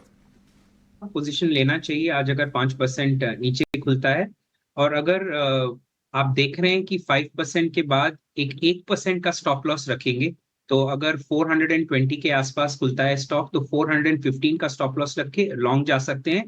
कॉन्सिक्वेंटली एचडीएफसी एएमसी भी चार्ट्स पे बहुत अच्छा लग रहा है। सारे एएमसी स्टॉक्स जैसे आपने कहा भागा हुआ ऑलरेडी है, बट HDFC AMC अभी भी चार्ट्स पे अच्छा लग रहा है और इस पे भी लॉन्ग इनिशिएट कर सकते हैं। ओके, ठीक है। कुछ और रिपोर्ट्स भी, इनफैक्ट हम केमिकल स्पेस की डिस्कशन कर भी रहे हैं और 2-3 हफ्ते से आपको चलना भी शुरू हो गया। अब आपको रिपोर्ट्स भी दिख रही हैं। अनुपम रसायन पर इन्वेस्टेक की एक रिपोर्ट भी आई है और उन्होंने टारगेट प्राइस बढ़ाकर अब 1310 भी किया है। पार्थिव के साथ एक बार डिस्कस करते हैं। और पार्थिव, रीजन कई सारे उन्होंने बताया, वर्किंग कैपिटल हो और साथ ही इनके जो CDMO बिजनेस है, ऑर्डर बुक की बात है, इन सब का व्यू तो है। लेकिन इस वक्त केमिकल स्पेस पर एक व्यू जो बहुत समय से एक रेंज बाउंड और इनफैक्ट इनमें भी एक दबाव दिखा है। अब वो कहीं ना कहीं जो ग्लोबल प्रेशर था, प्राइसिंग का प्रेशर, डी स्टॉकिंग, वो सब ईज आउट होते हुए मैनेजमेंट की कमेंट्री और अब ब्रोकिंग हाउस की रिपोर्ट्स, इन सब कॉम्बिनेशन में आपके लिए इस पूरे स्पेस पे क्या प्रेफर्ड बेट्स निकल के आ रही हैं? बहुत ही वैलिड पॉइंट्स आपने बताया। डेफिनेटली अभी जो लाइट है the end of the tunnel वो दिख रही है for the chemical space. No doubt इसमें भी will have to separate a lot of companies, because अभी भी इंडिया में ज्यादातर कंपनीज जो है वो बेसिक केमिकल, जो कमोडिटाइज केमिकल्स है उसमें है, जहाँ पे डंपिंग ऑलरेडी चालू है चाइना से। मुझे नहीं लग रहा कि यहाँ पे गवर्नमेंट ज्यादा अग्रेसिव स्टांस दिखाएगी to have anti dumping duties. लेकिन काफी ऐसी कंपनीज है कि जिनके डाउनस्ट्रीम कैपेक्स है वो कैपिटल वर्क इन प्रोग्रेस है अभी, और यहाँ पे मुझे लग रहा है कि इन्वेस्टर्स के लिए तगड़ा पैसा बन सकता है। तो उसमें से आई थिंक मुझे लग रहा है कि समथिंग लाइक दीपक नाइट्रेट, यहाँ पे आपने देखा कि कंपनी ने एक बहुत अच्छा करार किया है Petronet LNG for its feedstock which is propylene. तो यहाँ पे ये जो प्रोपलीन है उनको हेल्प करेगा कि उनकी जो फिनॉल की क्षमता है उसको डीबॉटलनेकिंग करके काफी लो कैपेक्स में वो कैपेसिटी 50 to 60% बढ़ा देंगे। और उसके आगे भी वो लोग जा रहे हैं कि वहाँ का भी जो डाउनस्ट्रीम है इन टर्म्स ऑफ MIB के जैसे प्रोडक्ट्स है या तो पॉलीकार्बोनेट जैसे प्रोडक्ट्स है, तो वो आई थिंक शानदार पाइपलाइन है उनकी आने वाले 3-4 साल के लिए। तो यहाँ पे इन्वेस्टर्स डेफिनेटली रुचि ले सकते हैं। लास्ट टाइम हमने आरती इंडस्ट्रीज का डिस्कस किया था, तो थैंक्स टू द फैक्ट कि लास्ट क्वार्टर भी अच्छा था, प्लस मोमेंटम अच्छा है, डाइस पिगमेंट टेक्सटाइल वर्टिकल में इंप्रूवमेंट आ रही है, तो यहाँ पे भी ऑलमोस्ट एक 20% की अपसाइड हम देख चुके हैं। मुझे लग रहा है कि ये स्पेस आई थिंक काफी लॉन्ग टर्म इन्वेस्टर्स इसमें रुचि रख रहे हैं। लेकिन it is important to quality names in the portfolio, क्योंकि लॉन्ग टर्म में आई थिंक यही जो कंपनीज है जो कैपेक्स कर रहे हैं वो ज्यादा रिटर्न्स कमा के देंगे। ओके, कल एक और इंटरेस्टिंग चीज हुई है, आपने ध्यान दी प्रियंका या आजकल नहीं? तो बहुत इंटरेस्टिंग चीजें हो रही हैं। बाजार इतना इंटरेस्टिंग है, अगर आप थोड़ा भी कान आंखें खोल के काम कर रहे हैं और देख रहे हैं तो मतलब बहुत ज्यादा काम हो रहा है। एक कंपनी थी जिसका डिवीजन हुआ, हाँ, उसमें भाइयों में बंटवारा हुआ, कुछ रीऑर्गेनाइजेशन हुई जैसे सक्सेशन में होती है। एक का नाम अनंतराज इंडस्ट्रीज हो गया, दूसरे का नाम होगा टार्क। अगर आप टार्क देखें वो भी इसी बात का एक्रोनिम है, द अनंतराज इंडस्ट्रीज, क्योंकि दोनों एक ही ग्रुप को बिलोंग करते थे, सरीन फैमिली। टार्क का एक साल का चार्ट लेके आई है। कल टार्क को एक्सचेंजेस पे इन्होंने डाला, एक बहुत बड़ा रेरा का नॉट मिला। ये देखिए एक साल में क्या बढ़िया 65% रिटर्न। अब लेके ये अनंतराज इस हफ्ते QIP लॉन्च कर रहा है अपना। एक तरफ फंड रेजिंग, आज है उनकी आज बोर्ड मीट है, एग्जैक्टली। और ये देखिए ये मोर देन डबल हो गया है। तो आज QIP की बोर्ड मीट है अनंतराज की, और टार्क थोड़ा लेट चलना शुरू हुआ है। आयुष मेहता, अनंतराज वर्सेस टार्क, दोनों के चार्ट चेक करके बताया। अनंतराज ने पिछले हफ्ते एक बहुत बड़े दिग्गज इन्वेस्टर ने प्रमोटर के साथ वारंट इशू किए हैं। गीतांजलि ट्रेडिंग कंपनी है, बट इनाम ग्रुप की कंपनी है। तो ये दोनों के चार्ट्स पे देख के बताइए, टार्क और अनंतराज। मैं दोनों के चार्ट्स देख रहा हूँ, दोनों में काफी सिमिलर चार्ट पैटर्न है। आई थिंक जो फर्क है उसे भाव का फर्क है। काफी टाइम में अपवर्ड राइजिंग चैनल में ही चल रहा है, हाई टॉप हाई बॉटम का फॉर्मेशन है। ये हुई अनंतराज की बात, 303 के आसपास चल रहा है। मुझे लगता है ऊपर में जो इसका फर्स्ट टारगेट बन जाएगा वो 324 का बन जाएगा। स्टॉक ब्रेकआउट के वर्च पे ही है। 310 के बाद ये और स्ट्रॉन्ग हो जाएगा। इसमें अगर किसी के पास पोजीशन है तो उसको डेफिनेटली होल्ड करके रखना चाहिए, और किसी को नई पोजीशन लेनी है तो 290 के स्टॉप लॉस से ली जा सकती है। सेकंड स्टॉक है टार्क की बात करें तो same height of higher bottom का फॉर्मेशन है। इसमें ब्रेकआउट ऑलरेडी आ चुका है। कल के सेशन में ही हमने 5.75% की अप्रोक्सीमेटली तेजी देखी है। ये अभी भी पॉजिटिव है, टार्क को लिया जा सकता है। इसमें जो फर्स्ट टारगेट बन जाएगा 157 का बन जाएगा। अगेन जिसके पास पोजीशन है उसको होल्ड करना चाहिए, और अगर कोई नई पोजीशन लेता है तो 136 के स्टॉप लॉस से ली जा सकती है। ओके, ठीक है।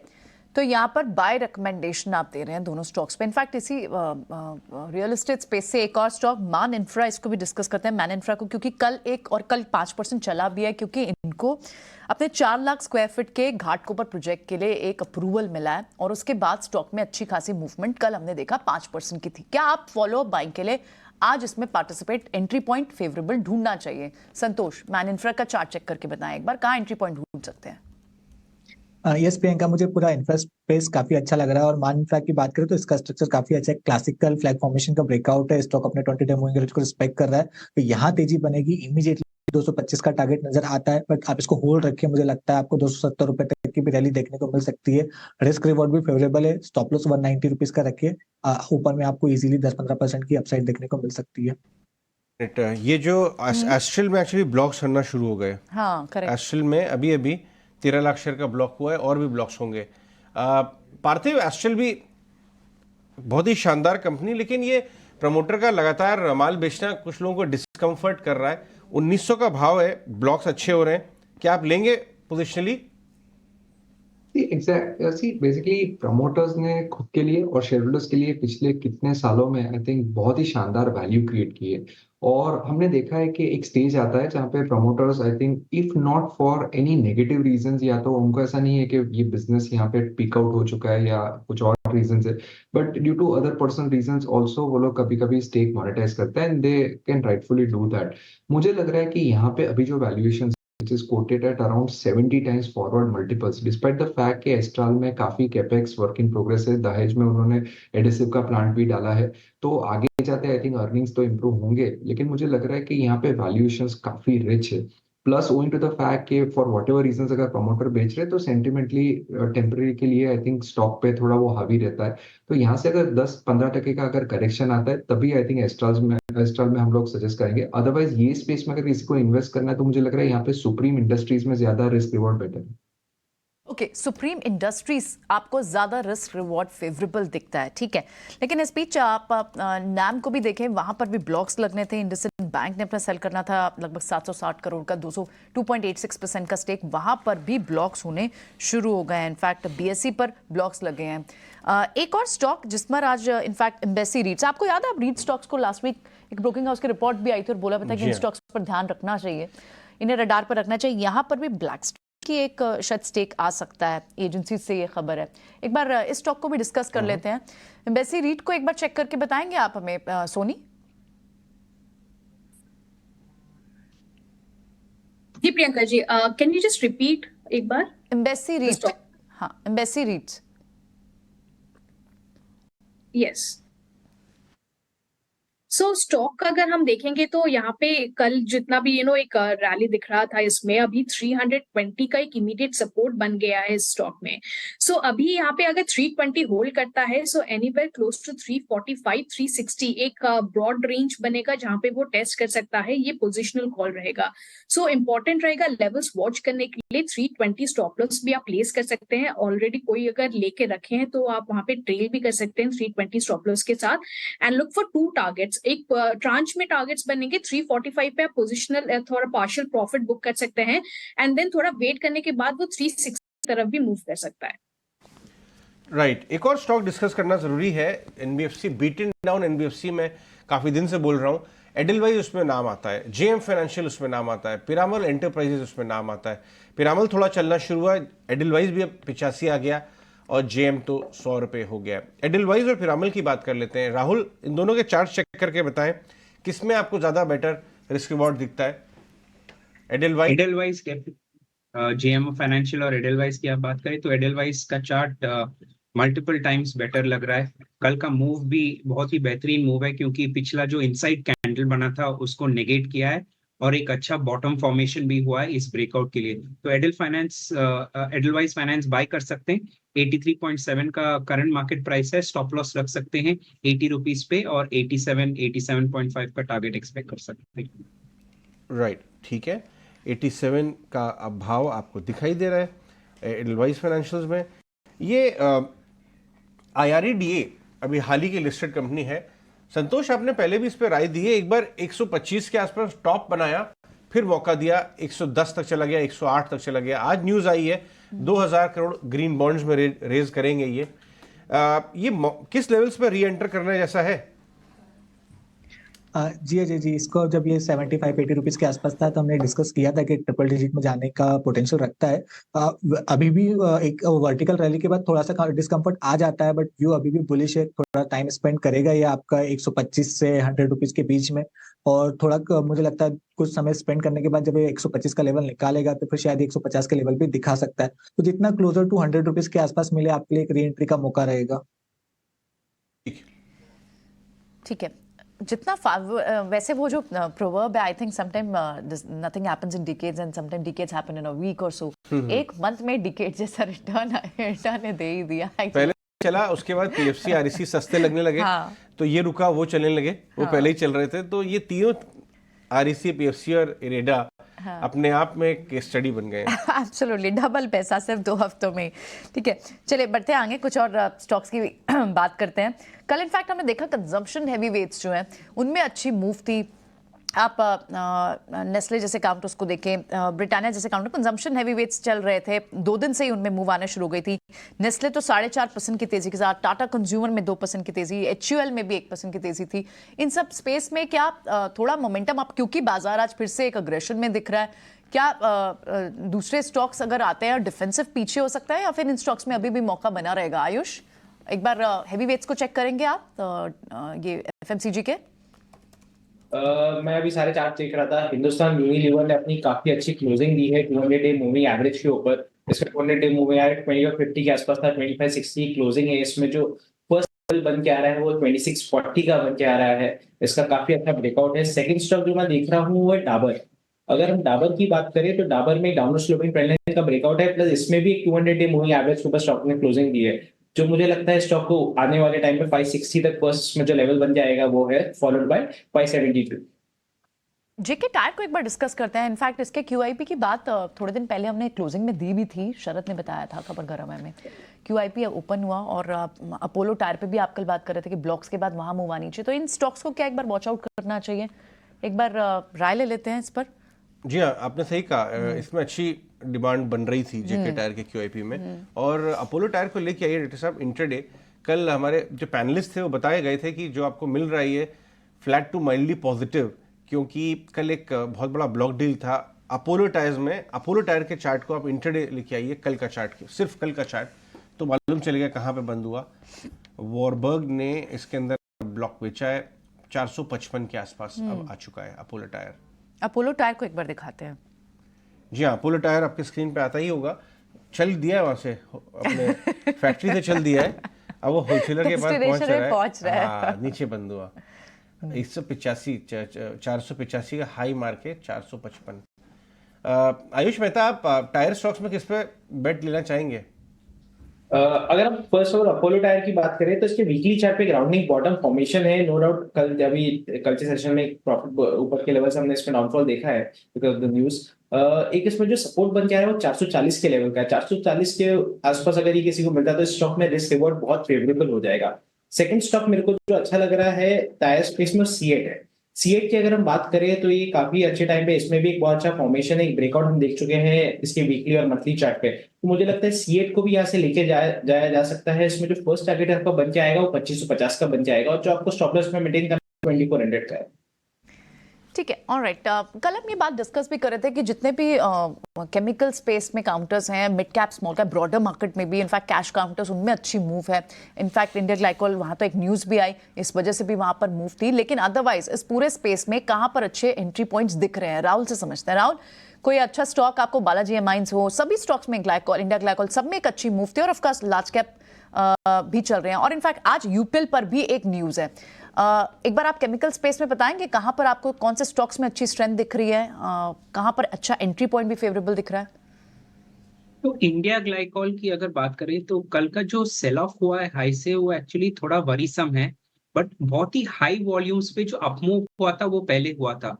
तो इंडिया ग्लाइकोल के कंडीशनल बाय रख सकते हैं, जहां 780 के ऊपर बाय कर सकते हैं। 760 पे चल रहा है अभी, 780 के ऊपर बाय कर सकते हैं, क्योंकि तब वो ब्रेकआउट, कल का जो डाउन मूव था वो एक फॉल्स डाउन मूव था या प्रॉफिटिंग था, टर्म करके उसको साइड कर सकते हैं। 780 के ऊपर बाय कर सकते हैं इंडिया ग्लाइकोल, स्टॉप लॉस होगा 764 पे। इनफैक्ट आप सीमेंट की ये केमिकल्स की बात कर रही हैं, पार्थिव, मेरे को कल बड़ा अचंभा लगा ये देख के कि यूपीएल एक तरह तो पिटाई हुई है कस के, हालांकि 540 वाला वापस आ गया थोड़ा 600 के आसपास, लेकिन अब ये एक फंड रेजिंग कर रहे हैं। इतने पीक ऑफ पेसिमिज्म में यूपीएल में फंड रेजिंग मेरे को समझ में नहीं आया। अगर कोई फंड देगा इनको तो ये आगे के 4-5 क्वार्टर के बियॉन्ड की स्टोरी देख के देगा, बट मैनेजमेंट के माइंड में क्या चल रहा होगा, इस समय पीक ऑफ पेसिमिज्म में मार्केट में जा रहे हैं, ये मामला क्या दिखाई दे रहा है आपको? It difficult to understand this company, आपने राइटली बताया अजय जी, बिकॉज इतने सारे मूविंग पार्ट्स ये कंपनी में है। नो डाउट स्केल और ग्लोबल जेनेरिक एग्रोकेमिकल स्पेस में उन्होंने काफी पकड़ बनाई है, लेकिन डेट का हमेशा इश्यू रहता है और मैनेजमेंट फंड रेजिंग भी करते हैं, बड़े बिग टिकट एक्विजिशन भी करते हैं। Last acquisition I remember at around $4.5 billion, पूरे ग्लोबल लेवल का बड़ा एक्विजिशन किया था। और काफी क्वेश्चंस उठते हैं कि इन टर्म्स ऑफ जब भी अच्छी भी तेजी होती है ग्लोबल एग्रोकेमिकल में, तो यूपीएल का जो प्राइस और जो वैल्यूएशन है हमेशा काइंड ऑफ डिप्रेस्ड रहता है। नो डाउट मैनेजमेंट ने काफी टारगेट्स दिए कॉस्ट रिडक्शन के ट्यून ऑफ $100 बिलियन, और यहाँ पे ग्रॉस डेट रिडक्शन की भी बात कर रहे हैं बाय ऑलमोस्ट $500 मिलियन। बहुत ही स्टिफ टारगेट है, और आई थिंक यहाँ पे इक्विटी डाइल्यूट करके फंड रेजिंग जो कर रहे हैं वो बहुत ही इंटरेस्टिंग मूव है, लेकिन मुझे नहीं लगता इससे कि स्टॉक का सेंटिमेंट ज्यादा कुछ चेंज हो, बिकॉज ज्यादातर ऐसे तेजी के मार्केट में प्रमोटर्स अच्छे वैल्यूएशन पे स्टॉक बेचते हैं तो कम इक्विटी डाइल्यूट होती है, लेकिन यहाँ पे मुझे नहीं लग रहा कि कोई नियर या शॉर्ट टर्म ट्रिगर्स है। ठीक है, ऑल राइट, कुछ और स्टॉक्स की भी बात करते हैं। और इनफैक्ट कल हमने देखा कि जिस तरह से थोड़ी सी चर्निंग में आपको फार्मा, हॉस्पिटल, डायग्नोस्टिक, उनमें भी कल एक मूव देखने को मिली थी। वहां पर कौन से स्टॉक्स को कंटिन्यू रखना चाहिए? कल इनफैक्ट कैरी फॉरवर्ड ट्रेड्स थे मेट्रोपोलिस जैसे, लेकिन क्या आज में इनमें मोमेंटम रहेगा? क्योंकि आज हो सकता है दूसरे बड़े हैवीवेट सेक्टर्स आगे आए, बैंक्स आए, आईटी पे एक मूव बनेगा। एक बार चेक कर लेते हैं, क्या संतोष आज भी एक राय रहेगी इन पर, मेट्रोपोलिस जैसे काउंटर, अपोलो हॉस्पिटल जैसे काउंटर्स, या फिर डायग्नोस्टिक काउंटर्स? फार्मा स्पेस अच्छा लग रहा है। हेल्थ केयर स्पेस में मुझे कुछ hospital stocks like rainbow children, Apollo hospital ठीक लगते हैं, बट इंस्टेड ऑफ लालपात और मेट्रोपोलिस मुझे लगता है फार्मा स्टॉक्स पे फोकस करना चाहिए। आज मेरा कॉल ऑरो फार्मा पे भी था, और दूसरे फार्मा भी, आप सन फार्मा, सिप्ला भी देखो तो वहाँ मोमेंटम अच्छा नजर आ रहा है। ओके, इनफैक्ट ये एक और स्टॉक में डिस्कस करना चाहूंगा, और वो है आपका टीवीएस मोटर्स। कल शाम को खबर आई है कि ओला इलेक्ट्रिक अपना आरएचपी फाइल कर रहा है दिसंबर 20 को। टीवीएस मोटर ओला इलेक्ट्रिक के आईपीओ में जाते जाते काफी एक्टिव है और चल भी रहा है। इस भाव से 1970-80 के भाव से सोनी पटनायक, आप टीवीएस मोटर्स में कैसे ट्रेड करेंगी?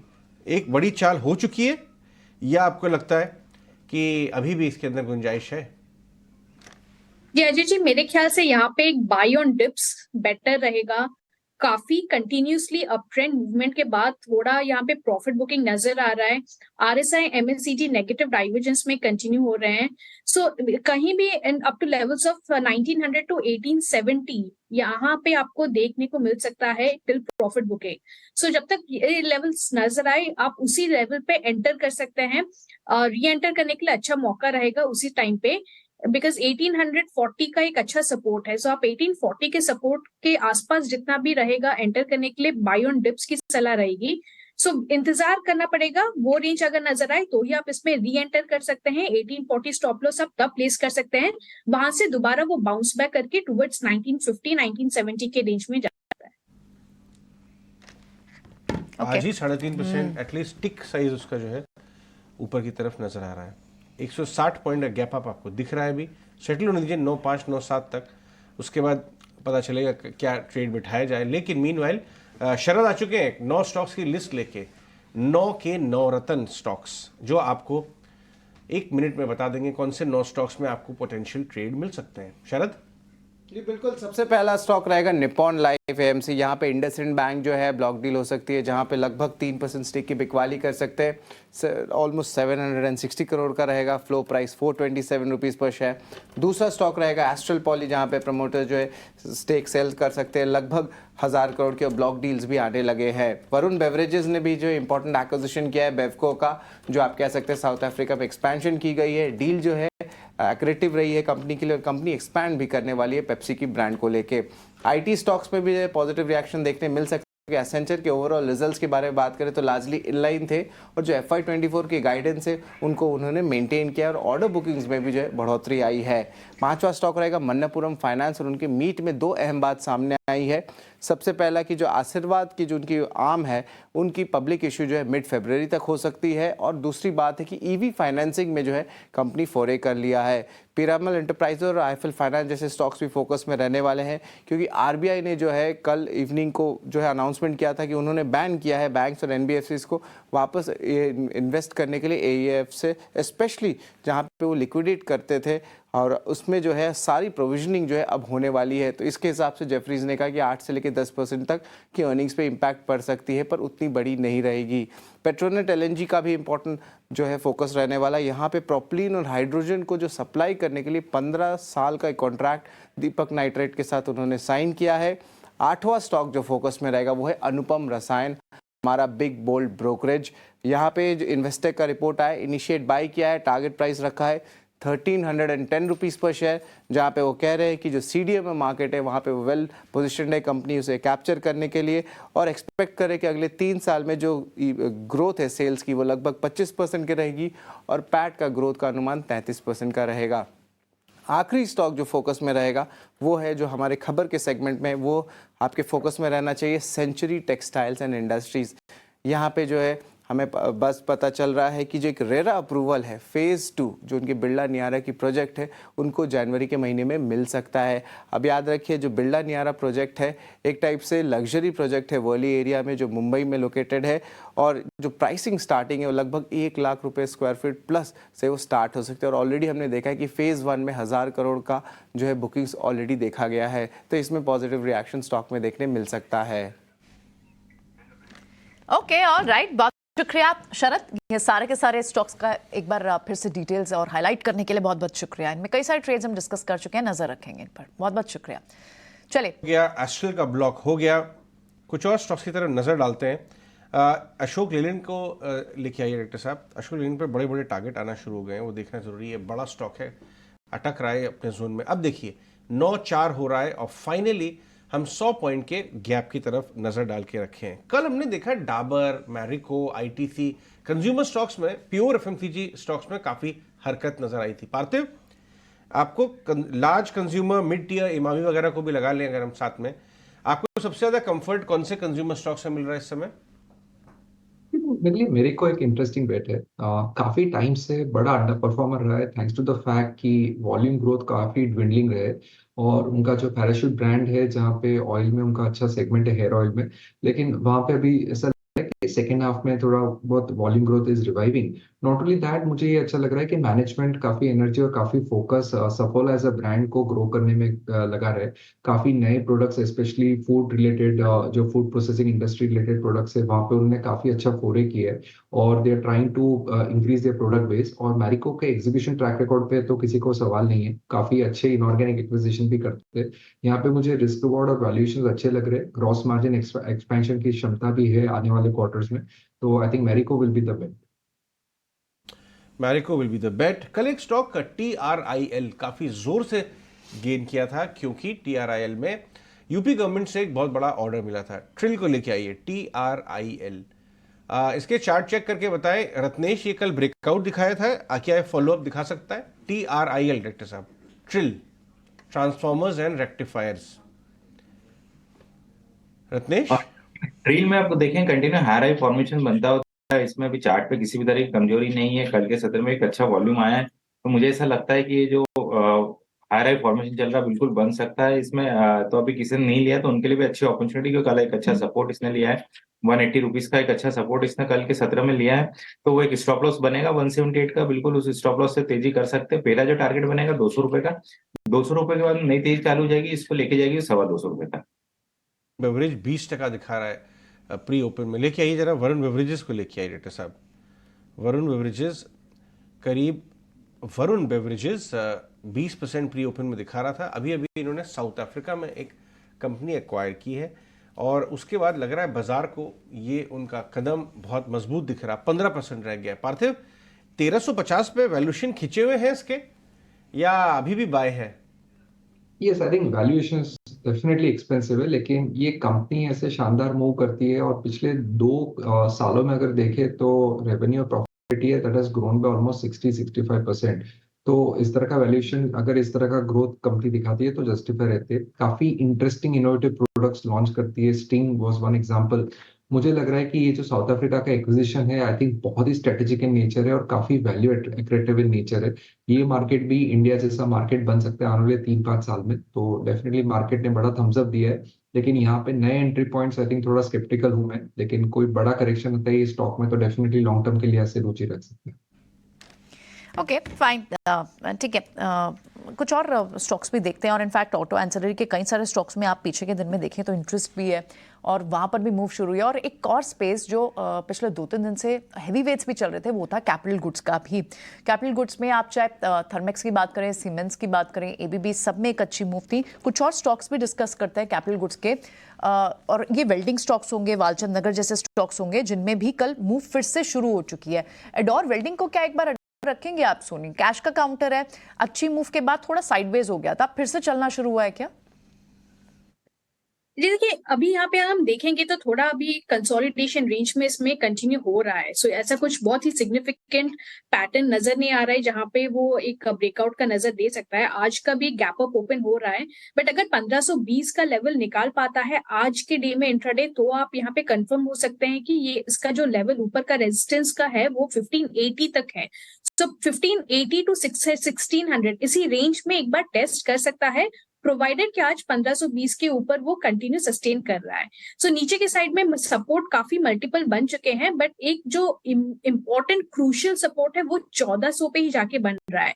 सो रिस्क रिवॉर्ड रेशियो इतना फेवरेबल बन नहीं रहा है। एक ही इंट्राडे बेसिस पे ही हम सब देख सकते हैं 1520 के ऊपर अगर निकालता है तो इंट्राडे बेसिस के लिए आप 1490 का एक स्मॉल स्टॉप लॉस लगा सकते हैं, एंड 1560 80 के रेंज में अगर दिखता है इंट्राडे में तो आप इसको बुक करके एक बार निकल सकते हैं। मोतीलाल ओसवाल के स्टॉक को जल्दी से देखिए आप। आपको कुछ दिन पहले मैं बता रहा था मोतीलाल ओसवाल स्टॉक पे नज़र बना के रखिए, बहुत सारे वेल्थ वाले स्टॉक्स चल गए हैं, ये उतना ज़्यादा चला नहीं है, 1300 आसपास बैठा हुआ है, सिर्फ 8% चला है। संतोष, 1300 के भाव से आपको इंटरेस्ट आएगा इसमें? यस अजय जी, डेफिनेटली मेरे रेडार पे पूरी स्पेस है और मोतीलाल ओसवाल का चार्ट भी मेरे रेडार पर है। इसका स्ट्रक्चर काफी अच्छा हो रहा है, काफी अच्छा ब्रेकआउट आया 1180 के रेजिस्टेंस का लग रहा है। जो इसने पुराने हाई लगाए थे 2017 में, जो इसने करीबन 1600 रुपए के हाई लगाए थे, धीरे धीरे उस ओर बढ़ते हुए नजर आएगा। तो किसी का थोड़ा सा पोजिशनल नजरिया है, 6 महीने का नजरिया है, तो स्टॉक को होल्ड कीजिए। अब उसके लिए स्टॉप लॉस 1200 रुपए का रहेगा और धीरे धीरे 1500-1600 रुपए तक की भी अपसाइड देखने को मिल सकती है। साहब, एक्सेंचर की कमेंट्री के बाद देखना जरूरी होगा कि टीसीएस, इन्फोसिस, टेक महिंद्रा कैसे ट्रेड कर रहे हैं। विप्रो को लेकर आईटी स्टॉक्स में हरे निशान में खुलने के संकेत हैं। अगर आप लेना चाहें तो इन भावों पर भी देख सकते हैं, बहुत बड़ा गैप अप नहीं हो रहे हैं, ऑलमोस्ट फ्लैट, 1-2 रुपये आपको फ्लैट मिल रहे हैं। बैंक्स में एसबीआई और बीओबी को ले आइए। सोनी पटनायक, एसबीआई बीओबी का मूव शुरू हुआ है कल परसों से, क्या अभी जारी रहेगा? किस पे बेट करेंगे दोनों में? जी डेफिनेटली अजय जी, इनफैक्ट दोनों में अच्छा ब्रेकआउट कंटिन्यू हो रहा है। सो एसबीआई में भी हम देखेंगे तो 630-625 का बहुत ही स्ट्रॉन्ग सपोर्ट हो गया है, उसके ऊपर ही ब्रेकआउट दिया था। सो अभी एसबीआई का जो व्यू बन रहा है वो 700 के टुवर्ड्स ही टारगेट बन रहा है। 670 पहला हो सकता है एक स्मॉल टारगेट, उसके ऊपर सस्टेन करेगा, देन 700 के टुवर्ड्स जाएगा। सो एसबीआई यहाँ पे आप होल्ड भी कर सकते हैं, फ्रेश एक्यूमुलेट भी कर सकते हैं। और बैंक ऑफ बड़ौदा भी सिमिलर स्ट्रक्चर में है। यहाँ पे हम देखेंगे तो 220 का बहुत ही स्ट्रॉन्ग सपोर्ट है जिसके ऊपर उसने ब्रेकआउट दिया था। So as long as 220 sustain करता है, होल्ड कर रहा है, बैंक ऑफ बड़ौदा में काफी अच्छे रैली आने की चांसेस है। 240 के तरफ जाने का चांस काफी हाई लग रहा है, सो 240 का टारगेट बनेगा। सो दोनों स्टॉक्स होल्ड कर सकते हैं, एक्यूमुलेट कीजिए, टारगेट्स और स्टॉप लॉस मेंटेन करें। ठीक है, ये तो बात हुई है स्टॉक्स पर। देखना होगा कि आज जो एक दिख रहा था, एक गैप अप दिख रहा था गिफ्ट निफ्टी का, वो इरोड हुआ है। इनफैक्ट 70-80 पॉइंट्स का गैप अप दिख रहा था, लगभग 80 पॉइंट्स, 85 पॉइंट्स प्री ओपन में आपको दिखाई दे रहा है। मार्केट सेटल होने में बस 2-3 मिनट और। बैंक निफ्टी भी आपको इनफैक्ट देखें तो वहाँ पर भी लगभग 200 पॉइंट्स की आपको गैप अप की तैयारी दिख रही है। और जो बड़े स्टॉक्स मूव पार्टिसिपेट कर सकते हैं उसमें आज टॉप गेनर में यूपीएल, क्योंकि फंड रेजिंग की बात अभी हम पार्थिव से डिस्कस भी कर रहे थे। लेकिन पार्थिव, ये एनटीपीसी जैसे काउंटर्स, कोल इंडिया जैसे काउंटर्स, खैर of course no doubt PSU space के काउंटर्स में इस वक्त एक रीजन भी है, बड़े ट्रिगर्स भी हैं, लेकिन बास्केट अब कौन सी चूज करनी चाहिए या फिर क्या स्ट्रैटेजी होनी चाहिए होल्ड करने की भी यहाँ? सबसे पहले अगर मैं पीएसयू स्पेस में पावर जनरेटिंग कैपेसिटी वाला एनटीपीसी की बात करूं तो ये स्टॉक आई थिंक एक डेड स्टॉक था पिछले 9-10 साल। अभी क्या हो रहा है कि हमने देखा कि जो प्राइवेट सेक्टर पीयर्स है जैसे कि जेएसडब्ल्यू एनर्जी है, टाटा पावर है, ये स्टॉक्स मल्टीफोल्ड रीरेट हुए, उनके वैल्यूएशंस भी बहुत ही बढ़ गए। और आई थिंक मार्केट को ये चीज पसंद आ रही है कि उनकी जो पावर जनरेटिंग कैपेसिटी है वो ना कि ओनली थर्मल पावर प्लांट पे अच्छे प्लांट लोड फैक्टर पे हो रही है, लेकिन इवन रिन्यूएबल स्पेस में भी काफी कैपेसिटीज आ रही है। और काफी ये कंपनीज की कमेंट्री है कि आने वाले 5-6 सालों में 50 to 60% of their EBITDA generation would come from renewable sources of power generation. और यही चीज एनटीपीसी भी कर रहा है कि एनटीपीसी की जो सब्सिडरी है जो रिन्यूएबल स्पेस में, वहां पे मैसिव कैपेसिटीज आ रही है। तो आई थिंक मार्केट को ये पसंद आ रहा है। हमने ये ट्रेंड देखा है कि जहां भी पीएसयू में ईएसजी रिलेटेड और ये जो क्लीन फ्यूल जनरेटिंग एबिलिटी के वाली कंपनीज है, whether it is the financing companies या जनरेटिंग कंपनीज, वहां पे market is not try to give higher valuation. और आज के तारीख में भी एनटीपीसी के वैल्यूएशन के प्राइवेट पीयर सेट से काफी चीप है, तो मुझे लग रहा है यहाँ से अपसाइड बनता है। ठीक है, एनटीपीसी में 312 का भाव और जेके टायर भी 1% ऊपर, जैसा कि आपको बताया था। क्यूआईपी में अच्छा डिमांड आया है। ये पूरे एक अरमान फाइनेंशियल में क्यूआईपी आने वाला है, इसको लगा के रखिए आप। सैटर्न क्रेडिट में भी क्यूआईपी आने वाला है। रत्नेश, सैटर्न क्रेडिट और अरमान फाइनेंशियल दोनों के चार्ट को देख के बताइए, दोनों के प्रमोटर बाजार में पैसा रेज करने के लिए आए हुए हैं। सेकंड कैट का चार्ट देखे तो एक यहाँ पे राउंडिंग फॉर्मेशन बनते हुए दिख रहा है। डेली चार्ट पे तो डेफिनेटली एक ब्रेकआउट का थोड़ा सा वेट करेंगे। यहाँ पे 272 के ऊपर एक ब्रेकआउट इसमें आएगा, तो इसके बाद में एक अच्छा मूव इसके अंदर आने वाला है जो कि इसको लेके जाएगा 300 प्लस के लेवल के लिए। तो 272 का वेट करें लेवल का, उसके बाद में ब्रेकआउट आएगा, वहाँ पे जरूर बाय करें। स्टॉप लॉस बनेगा 250 का। ठीक है, सैटर्न क्रेडिट केयर, ओके, इसमें भी एक न्यूज़ थी, in fact I am not able to recall Saturn credit care. और ये जो पूरा के पूरा सेगमेंट है, ठीक है, ये तो अच्छी मूव में है ही। देखना होगा आज बाजार में कौन से स्पेसेस तेजी के साथ आगे आते हैं लगातार बाजार में, क्योंकि चर्निंग हो रही है और छोटी चर्निंग हो रही है, स्मॉलर विंडोज भी हैं। कल हमने देखा था कंजम्पशन स्टॉक्स ऊपर आए थे, फार्मा के, हॉस्पिटल डायग्नोस्टिक ऊपर आए थे, उससे पहले ऑटो आ गए थे। लेकिन कल बैंक्स में जिस तरह की एक रिकवरी आई, तो क्या आज बैंक्स और आईटी लीड कर सकते हैं फ्रॉम द फ्रंट? उसे एक बार वॉच आउट करना होगा। इस वक्त जो अभी टॉप गेनर्स हैं उसमें आपको फिर से कंज्यूमर नेम्स में टाटा कंज्यूमर, नेस्ले जैसे स्टॉक्स दिख रहे हैं। यूपीएल इनफैक्ट टॉप गेनर में है। ऑटो स्टॉक्स में आयशर मोटर, हीरो मोटोकॉर्प, इनमें आपको मूव दिख रही है। और साथ ही आपको मेटल्स में, स्पेसिफिकली एल्यूमिनियम में, हिंडाल्को जैसे काउंटर्स में भी मूव दिख रही है। तो बाजार खुला है लगभग वही जो इंडिकेशन गिफ्ट निफ्टी की दिखाई दे रही थी, 80 ऑड पॉइंट्स की बढ़त के साथ 21,500 को ऑलरेडी क्रॉस करते हुए इस गैप में ही उस रेजिस्टेंस को बाजार ने क्रॉस कर लिया है। बैंक निफ्टी भी 48,000 के पार खुला है। और इनफैक्ट बड़े स्टॉक्स मूव इसमें इस वक्त पार्टिसिपेट कर रहे हैं। फॉलो बाइंग कहां आ सकती है उसे देखना होगा। इस वक्त आईटी स्टॉक्स में आप देखें, LTI Mindtree, tech Mahindra, HCL tech और टीसीएस भी, इन सब में आपको खुलने के बाद बाइंग दिख रही है। आधे से 1% की तेजी वहां दिख रही है। At the same time auto counters में आपको हीरो मोटोकॉर्प जैसे काउंटर्स, यानी टू व्हीलर स्पेस पे एक बार मूव जरूर दिख रही है, जहां ध्यान रखना होगा। दूसरे कौन से काउंटर्स है? इन्फोसिस 1% की तेजी के साथ, विप्रो भी। तो पूरा आईटी आपको, लार्ज कैप आईटी इस वक्त वाइब्रेंट दिख रहा है। And at the same time आपको रिलायंस जैसे काउंटर्स भी आधे % की तेजी के साथ दिख रहे हैं। कंजम्पशन बेस जो स्टॉक्स कल चल रहे थे उनमें भी एक फर्दर मूव है। और कुछ और काउंटर्स जो ऐड हुए हैं उसमें टाइटन जैसे स्टॉक्स भी आपको दिख रहे हैं। एलएनटी की भी चाल पिछले 2-3 दिन से आप देखेंगे तो बढ़त बनी हुई है और आज भी वो आधे % तेजी के साथ है। बैंक्स में अभी कोई बड़े नेम सामने अभी फिलहाल नहीं आए, लेकिन फाइनेंस काउंटर में बजाज फाइनेंस जैसे काउंटर्स अब आपको दिख रहे हैं और अब तेजी बढ़ते हुए 100 पॉइंट की निफ्टी पर दिख रही है और बैंक निफ्टी लगभग 200 पॉइंट। एक बार ब्रॉडर मार्केट्स को भी देख लेते हैं कि वहां इस तरह का सिनेरियो है। ब्रॉडर मार्केट्स में अगर आप देखें तो वहां पर आपको वरुण बेवरेजेस 16% के साथ खुला ही है। ओके, तो यानी जिन्होंने नीचे से लेके गए होंगे, और ये बड़ा वेल्थ क्रिएटर है, no doubt about it. Nippon life, इसके ब्लॉक्स थे, वहां पर 8% की मूव है। ऑयल प्रोड्यूसर्स में second day in the row oil India जैसे स्टॉक्स चल रहे हैं। केमिकल स्पेक में आपको दीपक नाइट्रेट जैसे काउंटर्स दिख रहे हैं और साथ ही एल्यूमिनियम काउंटर्स में नेशनल एल्यूमिनियम जैसे काउंटर और मेटल में सेल जैसे काउंटर्स भी चल रहे हैं। तो कल के मोमेंटम यानी कल के जो स्पेसेस हमें दिख रहे थे अजय, उनमें भी मूव है और अब नए सेक्टर्स में आईटी सेक्टर भी क्लियरली दिख रहा है आगे। जी हाँ, पहले 10 स्टॉक में 6 स्टॉक आपको आईटी के नजर आ रहे हैं। चलिए आगे बढ़ते हैं, अपने सारे पैनलिस्ट से उनके ओपनिंग ट्रेड्स ले लेते हैं। रिकॉर्ड हाई पे है 21,600 की तरफ जाता हुआ आपको निफ्टी नजर आ रहा है। 48,000 से कंफर्टेबली ऊपर आपको बैंक निफ्टी ट्रेड होता हुआ नजर आ रहा है। एक बार small cap mid cap index को भी दिखा दीजिए, वो बेचारे इग्नोर हो जाते हैं कई बार बड़े शेयर में बात करते करते।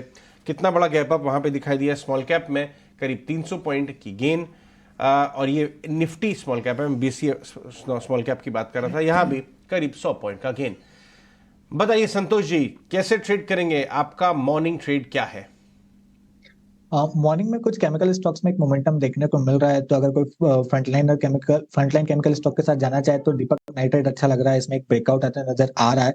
अभी 3% हालांकि ऑलरेडी प्लस है, बट मुझे लगता है कि तेजी और बढ़ सकती है। स्टॉक 5-6% की तेजी दिखा सकता है, तो यहाँ पे खरीदारी कीजिए। आपके लिए स्टॉप लॉस रहेगा यहाँ पे 2330 का, ऊपर में टारगेट रहेगा 2420 रुपए का।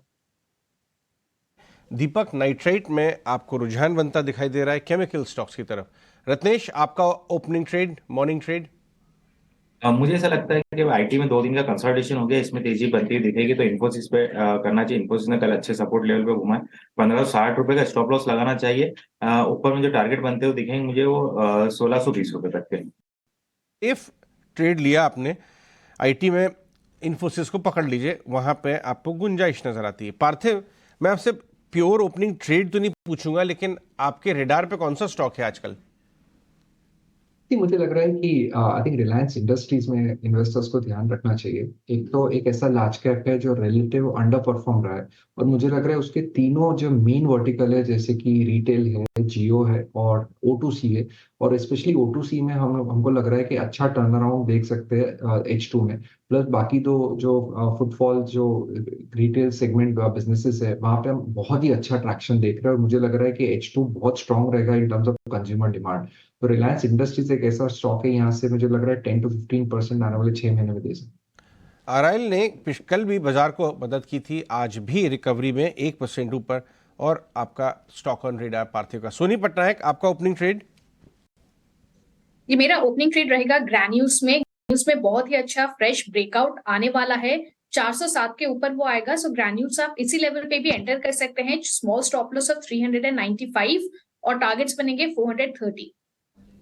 ओके, ठीक है, alright.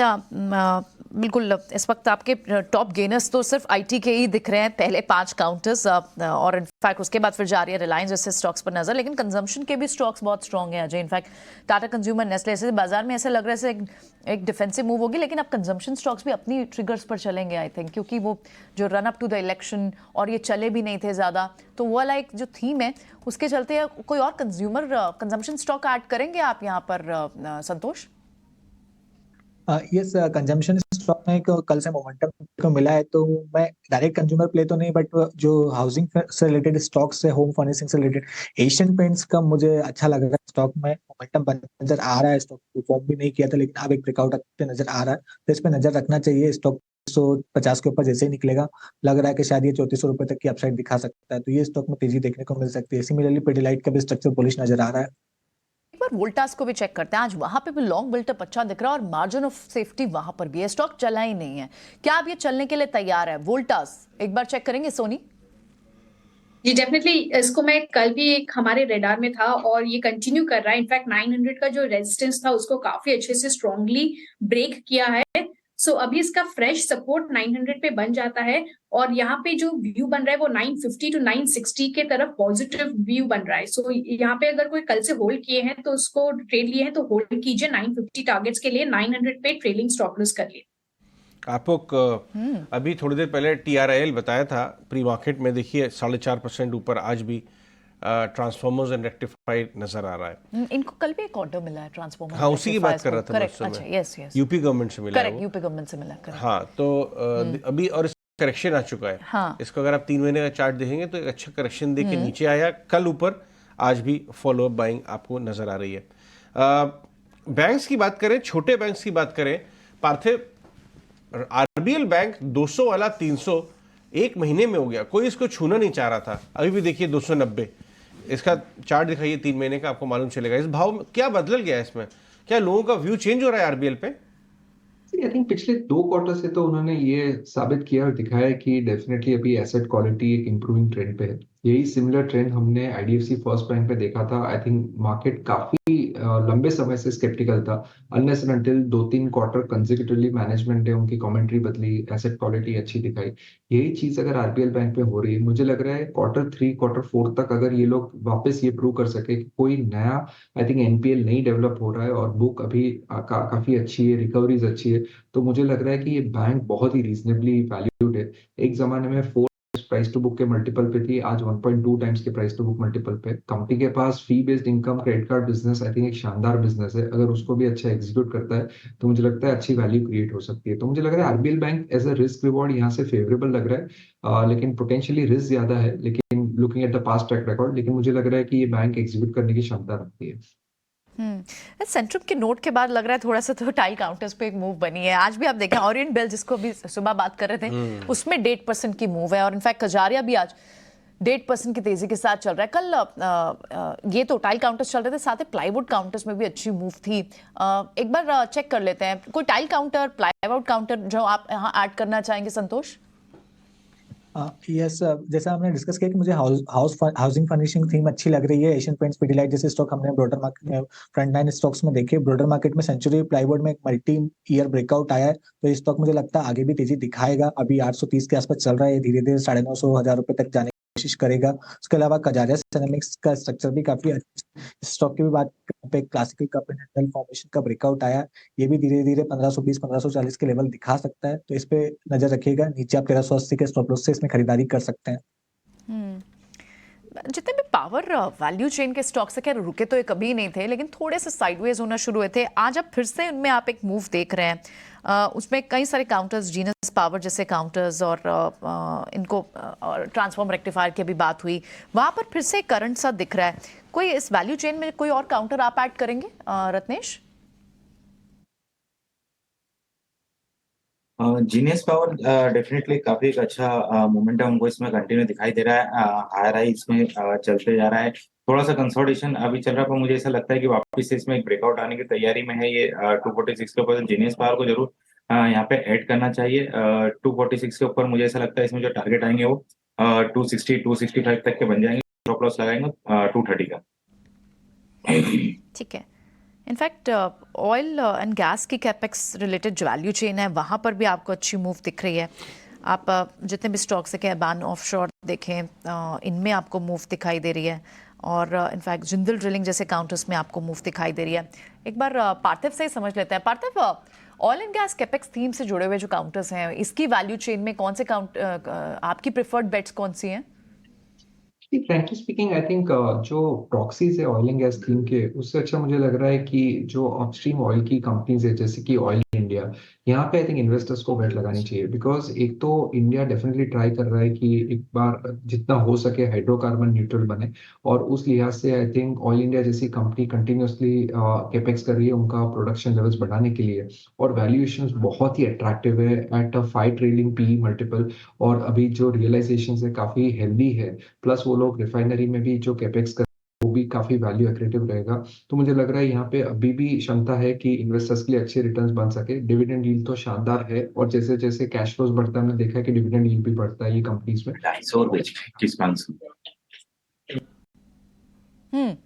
Oil upstream companies, oil India यानी यहाँ से, और ओएमसीज पर भी यही व्यू रहेगा क्या पार्थिव? ओएमसीज में मुझे लग रहा है कि Indian oil corporation would be the most preferred bet, because यहाँ पे जिस तरह के रिटेलिंग मार्जिन गवर्नमेंट अलाउ कर रही है कंपनीज को, प्लस हमने देखा है कि जो रिफाइनिंग मार्जिन है उसमें भी काफी अच्छी वृद्धि है, और इंडियन ऑयल के पास एक बहुत अच्छी कॉम्प्लेक्स रिफाइनरी है जो अलग प्रकार के क्रूड्स को रिफाइन कर सकती है। तो ये दो बिजनेस है जहाँ पे मुझे लग रहा है कि अच्छे कैश फ्लो जनरेट हो सकते हैं, और आज की तारीख में भी even after this recent run up valuations cheap है।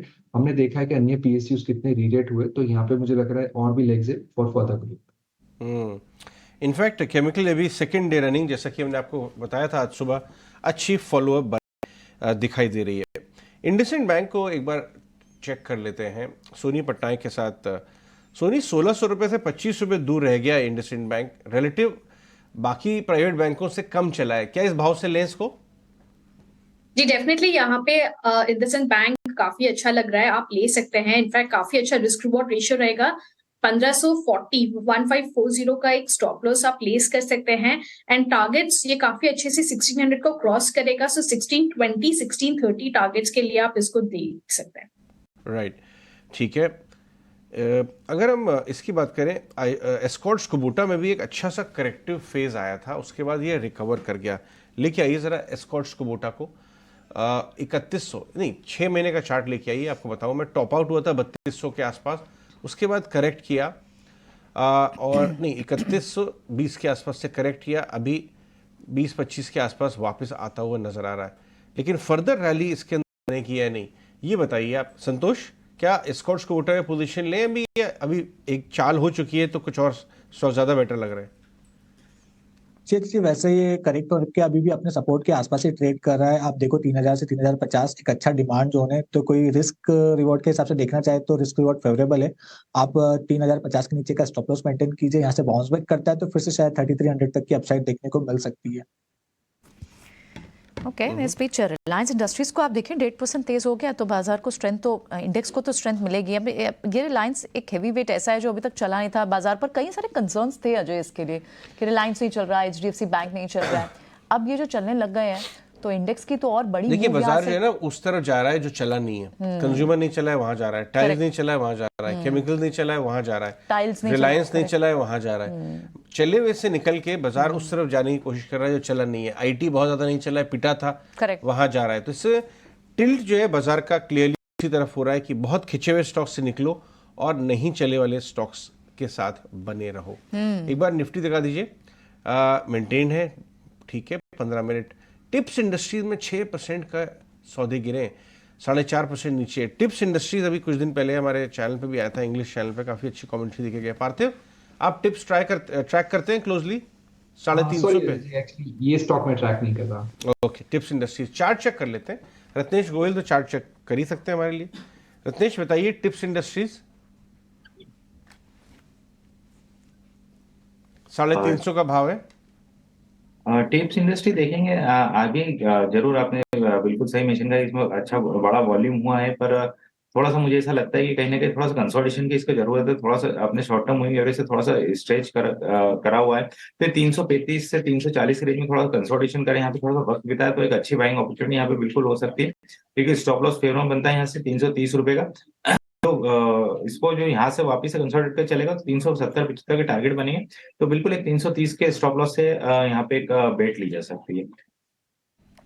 ओके, उल्टा सा बढ़ के 4-4.5% की मूव के साथ हो गया। और वही बात कि जहाँ नहीं, अब तक जहाँ मार्जिन ऑफ सेफ्टी ज़्यादा दिख रहा है वहाँ बाजार जा रहा है। सो ऐसे में एक मीडिया काउंटर सन टीवी, क्या ये भी अब इस वक्त रडार पर आ रहा है? आज भी मूव है इसमें 2-2.5% की। आई थिंक कुछ दिन पहले मैं डिस्कस भी कर रहे थे इस काउंटर को। सन टीवी को एक बार चार्ट को चेक करते हैं। सोनी, एक बार यहाँ बताएं, क्या इसकी मूव शुरू हो चुकी है और इसमें एंट्री पॉइंट ढूंढने चाहिए? जी डेफिनेटली प्रियंका जी, इनफैक्ट मैं भी जस्ट अभी सन टीवी का चार्ट ही देख रही थी एंड काफी स्ट्रॉन्ग लग रहा है, फ्रेश ब्रेकआउट आज दे रहा है। सो अच्छा है, यहाँ पे आप ले सकते हैं सन टीवी, टारगेट्स ऑफ 730 और आप स्टॉप लॉस 695 पे प्लेस कर सकते हैं। ओके, सन टीवी को यहाँ से बाय करने की रिकमेंडेशन रहेगी। सोनी की दीपक नाइट्रेट इस वक्त 4% की तेजी के साथ, और अब कुछ और फिनटेक काउंटर्स भी, इनफैक्ट इस साइड भी क्या देखना चाहिए? डिलीवरी जैसे काउंटर्स भी तो ज्यादा नहीं चले आज 2.5% की मूव है वहां पर। हाँ, ये कंज्यूमर टेक में जोमेटो जैसा सब नहीं चला है। हाँ, जोमेटो चला था। करेक्ट। ये देखिए, नैम इंडिया में आपको बताया था हमने, ब्लॉक गिरा है, हमारे पैनलिस्ट बता भी रहे थे इसको खरीदिए आप। किसने बताया था? एसिड नाम ध्यान नहीं आ रहा, शायद राहुल ने बताया था। यस, राहुल घोष जो थे सुबह बता के गए थे कि एसिड मैनेजमेंट स्टॉक्स को लीजिए आप। ये 1% ऊपर हुआ था, अब 7% ऊपर आपको नजर आ रहा है निपॉन लाइफ। AMC, पार्थिव, ये सारा AMC वेल्थ आपके यहाँ की एक प्रूडेंट भी है अहमदाबाद की, ये wealth AMC mutual fund distribution, इसमें आपको किसमें ज्यादा कंफर्ट है वैल्यूएशन वाइज? जो लिस्टेड डिस्ट्रीब्यूशन कंपनीज है जैसे कि आनंद राठी वेल्थ है या प्रूडेंट है, यहाँ पे वैल्यूएशंस इवन जो मैन्युफैक्चरर्स है विच इज द एएमसी उससे ज्यादा है। और जिस तरह की मार्केट की तेजी है, जिस तरह के फ्लोज आ रहे हैं, आई थिंक मार्केट्स को ये free cash flow generating stories बहुत ही पसंद आ रही है आज की तारीख में। थैंक्स टू द फैक्ट कि वैल्यूएशन ज्यादा अट्रैक्टिव है, हमारा बायस ज्यादा एएमसीज पे रहेगा। उसमें मुझे लग रहा है कि despite the run up HDFC AMC is looking very interesting. बहुत ही एबल मैनेजमेंट है मिस्टर नवनीत मनोत वहाँ पे, तो he can create lot more share holder value. और नैन के अंदर भी मुझे लग रहा है कि अच्छा परफॉर्मेंस है सोफा। ये ब्लॉक के वजह से जो भी सप्लाई आ रहा है उसमें जो डिस्काउंट भी इन्वेस्टर्स को मिलता है, I think they can bet. And another way to play this industry is also via the depository जो सीडीएसएल है। मुझे लग रहा है यहाँ पे भी काफी अच्छी वैल्यू और लॉन्ग टर्म के लिए बहुत अच्छा स्टॉक लग रहा है। ठीक है, Nuvama wealth by the way 3% ऊपर इस समय नजर आ रहा है आपको, तो एएमसी स्टॉक्स में बाजार का नजरिया पॉजिटिव। एक और स्टॉक संतोष मीना के साथ डिस्कस करते हैं, आइशर मोटर्स। क्या जबरदस्त पिटाई हुई थी इसकी, दुनिया भर की नई गाड़ियों की बात। हीरो मोटो नई गाड़ी लॉन्च करेगा आपके पास, इसके साथ हार्ले डेविडसन के साथ, बीएमडब्ल्यू के साथ और ट्रम्प के साथ, ट्रायम्फ मोटरसाइकिल के साथ बजाज ऑटो लॉन्च करेगा। ये सारी बातचीत के चलते इनका मार्केट शेयर कम हो जाएगा वगैरह वगैरह। 3200 से ऑलमोस्ट 4200 का भाव, यानी 700 रुपये बढ़ा है, 20% 3 महीने में। पीक ऑफ पेसिमिज्म से 20% रिटर्न। संतोष मीना, ज़रा बताइए तो, अगर मैं राइड कर रहा हूं तो मुनाफा वसूल कर लूं, थोड़ा बुक करूं प्रॉफिट, या बने रहूं? नहीं अजय जी, मुझे लगता है बुक करने की जल्दबाजी नहीं करनी चाहिए। स्टॉक पिछले 7-8 दिनों से कंसोलिडेट कर रहा है अपने 20 डे मूविंग एवरेज के आसपास। फिर से मुझे लगता है आज ही शायद तेजी स्टार्ट हो गई है और ये तेजी एक्सटेंड होगी। आपको शायद आसानी से 4300-400 तक के टारगेट देखने को मिले। रिस्क रिवॉर्ड फेवरेबल है, डिस्पाइट रैली के बावजूद भी आप सब 4000 रुपए का स्टॉप लॉस रखिए। ऊपर में 4400 तक के टारगेट देखने को मिल सकते हैं, तो आप इसको ऑप्शंस के जरिए भी ट्रेड कर सकते हैं और कैश या फ्यूचर में भी काम कर सकते हैं। ओके, निफ्टी पर और फॉलो बाइंग तो आ रही है, आप लगातार देख रहे हैं तो 10-15 पॉइंट्स की आपको बढ़त देखने को मिल रही है। 600 की तरफ निफ्टी बढ़ता हुआ दिखाई दे रहा है और आज बड़ी स्ट्रेंथ जो है वो आईटी काउंटर्स है। और अभी आइशर मोटो को टच बेस कर ही रहे थे अजय, कोल इंडिया ने भी जो एक स्ट्रेंथ दिखाई है उसमें आज भी फॉलो अप बाइंग है 370 की तरफ। रत्नेश, आपका टारगेट कितना था, एक बार फिर दोहराएं? 380 के आसपास मुझे ऐसा लगता है कि इसका टारगेट आना चाहिए। 380 की तरफ बढ़ते हुए कोल इंडिया, इस पर आप जरूर ध्यान रखें। एक बार अडानी स्टॉक्स को भी डिस्कस करते हैं, वहां पर भी आपको मोमेंटम अब दिख रहा है। कोई अडानी स्टॉक रडार पे हो? ओके, एक बार ठीक है, दूसरे कुछ और स्टॉक्स ले लेते हैं। आधे % की तेजी है अडानी में। और डिविस लैब जैसे काउंटर्स में भी मूव आपको पिछले कुछ मिनटों में दिखी है, आधे % की बढ़त वहां दिख रही है। और इनफैक्ट ऑटो काउंटर्स में टाटा मोटर्स जैसे काउंटर्स में भी मूव दिख रही है। कोई ऑटो काउंटर ऐड करेंगे यहाँ सोनी? जी डेफिनेटली, ऑटो में टाटा मोटर्स बहुत ही स्ट्रांग है, इनफैक्ट कंसोलिडेट कर रहा है और बहुत अच्छे बेस के साथ वो बना हुआ है। तो जब तक 720 का एक बेस है टाटा मोटर्स में, यहाँ से इमीडिएट बेसिस पे शॉर्ट टर्म व्यू 750 टू 780 के 770 रेंज पे जा रहा है। सो टाटा मोटर्स आप यहाँ पे बाय कर सकते हैं। 720 छोटा स्टॉप लॉस लगा है, पहला टारगेट 750 पे आप बुक कर सकते हैं। उसके ऊपर सस्टेन करता है तो एक और वहां पे एक्सटेंडेड रैली आपको दिख सकता है टुवर्ड्स 770, तो वहां पे आप फाइनल प्रॉफिट बुक कर सकते हैं। ठीक है, ओके, ये तो टाटा मोटर्स पे बात हुई। ऑटो स्टॉक्स के दूसरे स्टॉक्स में मारुति जैसे काउंटर्स में भी मूव हैं। और अब लाइफ इंश्योरेंस काउंटर्स को भी देखते हैं। HDFC life, SBI life, actually आज सारे स्पेसेस में आप देखें तो अच्छी मूव देखने को मिल रही है। और सारे सेक्टर्स में आपको एक अच्छी मूव है और सबसे अच्छी बड़ी स्ट्रेंथ जो है वो IT की है। और इनफैक्ट आज गिरने वाला कोई भी काउंटर ही नहीं, कोई सेक्टर ही नहीं है। रियल सबसे कम बढ़त के साथ जो सेक्टर इस वक्त मूव कर रहा है वो रियल एस्टेट स्पेस है, फार्मा, MNC, ऑटो। लेकिन बड़ी स्ट्रेंथ जो है वो IT, एनर्जी, FMCG में, कमोडिटी जैसे स्पेसेस में बनी हुई है। IT का कोई काउंटर ऐड करना चाहिए इन लेवल्स पर जब तेजी हो गई है, लेकिन और एक पोजिशनल व्यू ले रहे हो, किसी ने नहीं अभी नजर बनाई हो, तो संतोष कौन सा एक लार्ज कैप IT आप सजेस्ट करेंगे? लार्ज कैप आईटी की बात करें तो एक मिड कैप आईटी में पहले मैं डिस्कस करना चाहूंगा। एम्फेसिस मैंने मॉर्निंग में भी डिस्कस किया था, इसका स्ट्रक्चर अभी भी अच्छा है, लग रहा है कि शायद ये तेजी दिखा सकता है। एक इमीडिएट जो टारगेट आ रहा है 2800 रुपए का आ रहा है, 2800 क्रॉस करता है तो शायद आपको 3200 तक की भी रैली देखने को मिल सकती है। लार्ज कैप में मुझे SCL टेक ही पसंद आता है, हालांकि भी काफी चल चुका है, बट इसमें स्ट्रेंथ बनी हुई है, स्टॉक में आउट परफॉर्मेंस देखने को मिल रहा है। तो यहाँ पर नजर रखें, ये भी 1500 के ऊपर टिकता है तो शायद आपको 1540 तक की अपसाइड देखने को मिल सकती है। ठीक है, टाटा पावर की तरफ नजर जा रही है बार बार। 200 280 वाला ऑलमोस्ट 350 एक महीने के अंदर। कल मैनेजमेंट भी आए थे, आपको याद होगा, टाटा पावर की मैनेजमेंट, अच्छी कमेंट्री देखे गए, उसके बाद भी फॉलोअप बाइंग 2.5% ऊपर। सोनी, क्या ये 400 उसके ऊपर के लेवल के लिए बैठ सकता है? टाटा पावर को इस समय राइड करना चाहिए? कहाँ पे स्टॉप लॉस लगाएं? जी डेफिनेटली यहाँ पे टाटा पावर कंटिन्यू बेसिस पे एक अपमूव ले रहा है एंड अभी भी स्टॉक काफी स्ट्रॉन्ग है। इनफैक्ट आज भी एक और छोटा फ्रेश ब्रेकआउट नजर ही आ रहा है इसमें। 330 का बहुत ही अच्छा सपोर्ट बन गया है। सो जब तक 330 होल्ड करता है ये 360 370 के रेंज में जा सकता है। करंट लेवल पे भी आप एंटर कर सकते हैं। 330 स्टॉप लॉस प्लेस कीजिए, 360 370 दोनों टारगेट्स रहेंगे। सो काफी स्ट्रॉन्ग है। लॉन्ग बिल्ट पोजिशंस भी ऐड हो रहे हैं आज इसमें। सो डेफिनेटली यहाँ पे एक बुलिश व्यू बन रहा है टाटा पावर। एक और स्टॉक डिस्कस करना चाहूंगा मैं, वो है रैडिको खेतान। क्या मूव आया है? 1100 वाला पहले 1500 क्रॉस हुआ। बहुत नए नए प्रोडक्ट लॉन्चेस कर रहे हैं ये। इन्होंने एक नई प्रोडक्ट लॉन्च की है, पार्थिव। अगर आप हैं हमारे साथ, पार्थिव हैं क्या? ओह, पार्थिव चले गए। खैर, वो ड्राई स्टेट को बिलोंग करते हैं। उस प्रोडक्ट का नाम है हैप्पीनेस इन अ बॉटल। सोचिए कितनी अमेजिंग बात है। Happiness in a bottle pack कर करके बेच रहे हैं और स्टॉक में बहुत अच्छी तेजी है। वन साइडेड स्टॉक चला है 1000 के भाव से 1600 का भाव। रत्नेश गोयल, हैप्पीनेस तो इस स्टॉक ने अपने शेयर होल्डर्स को भी दी है, लेकिन ट्रेडर्स को इस भाव से हैप्पीनेस मिलेगी क्या?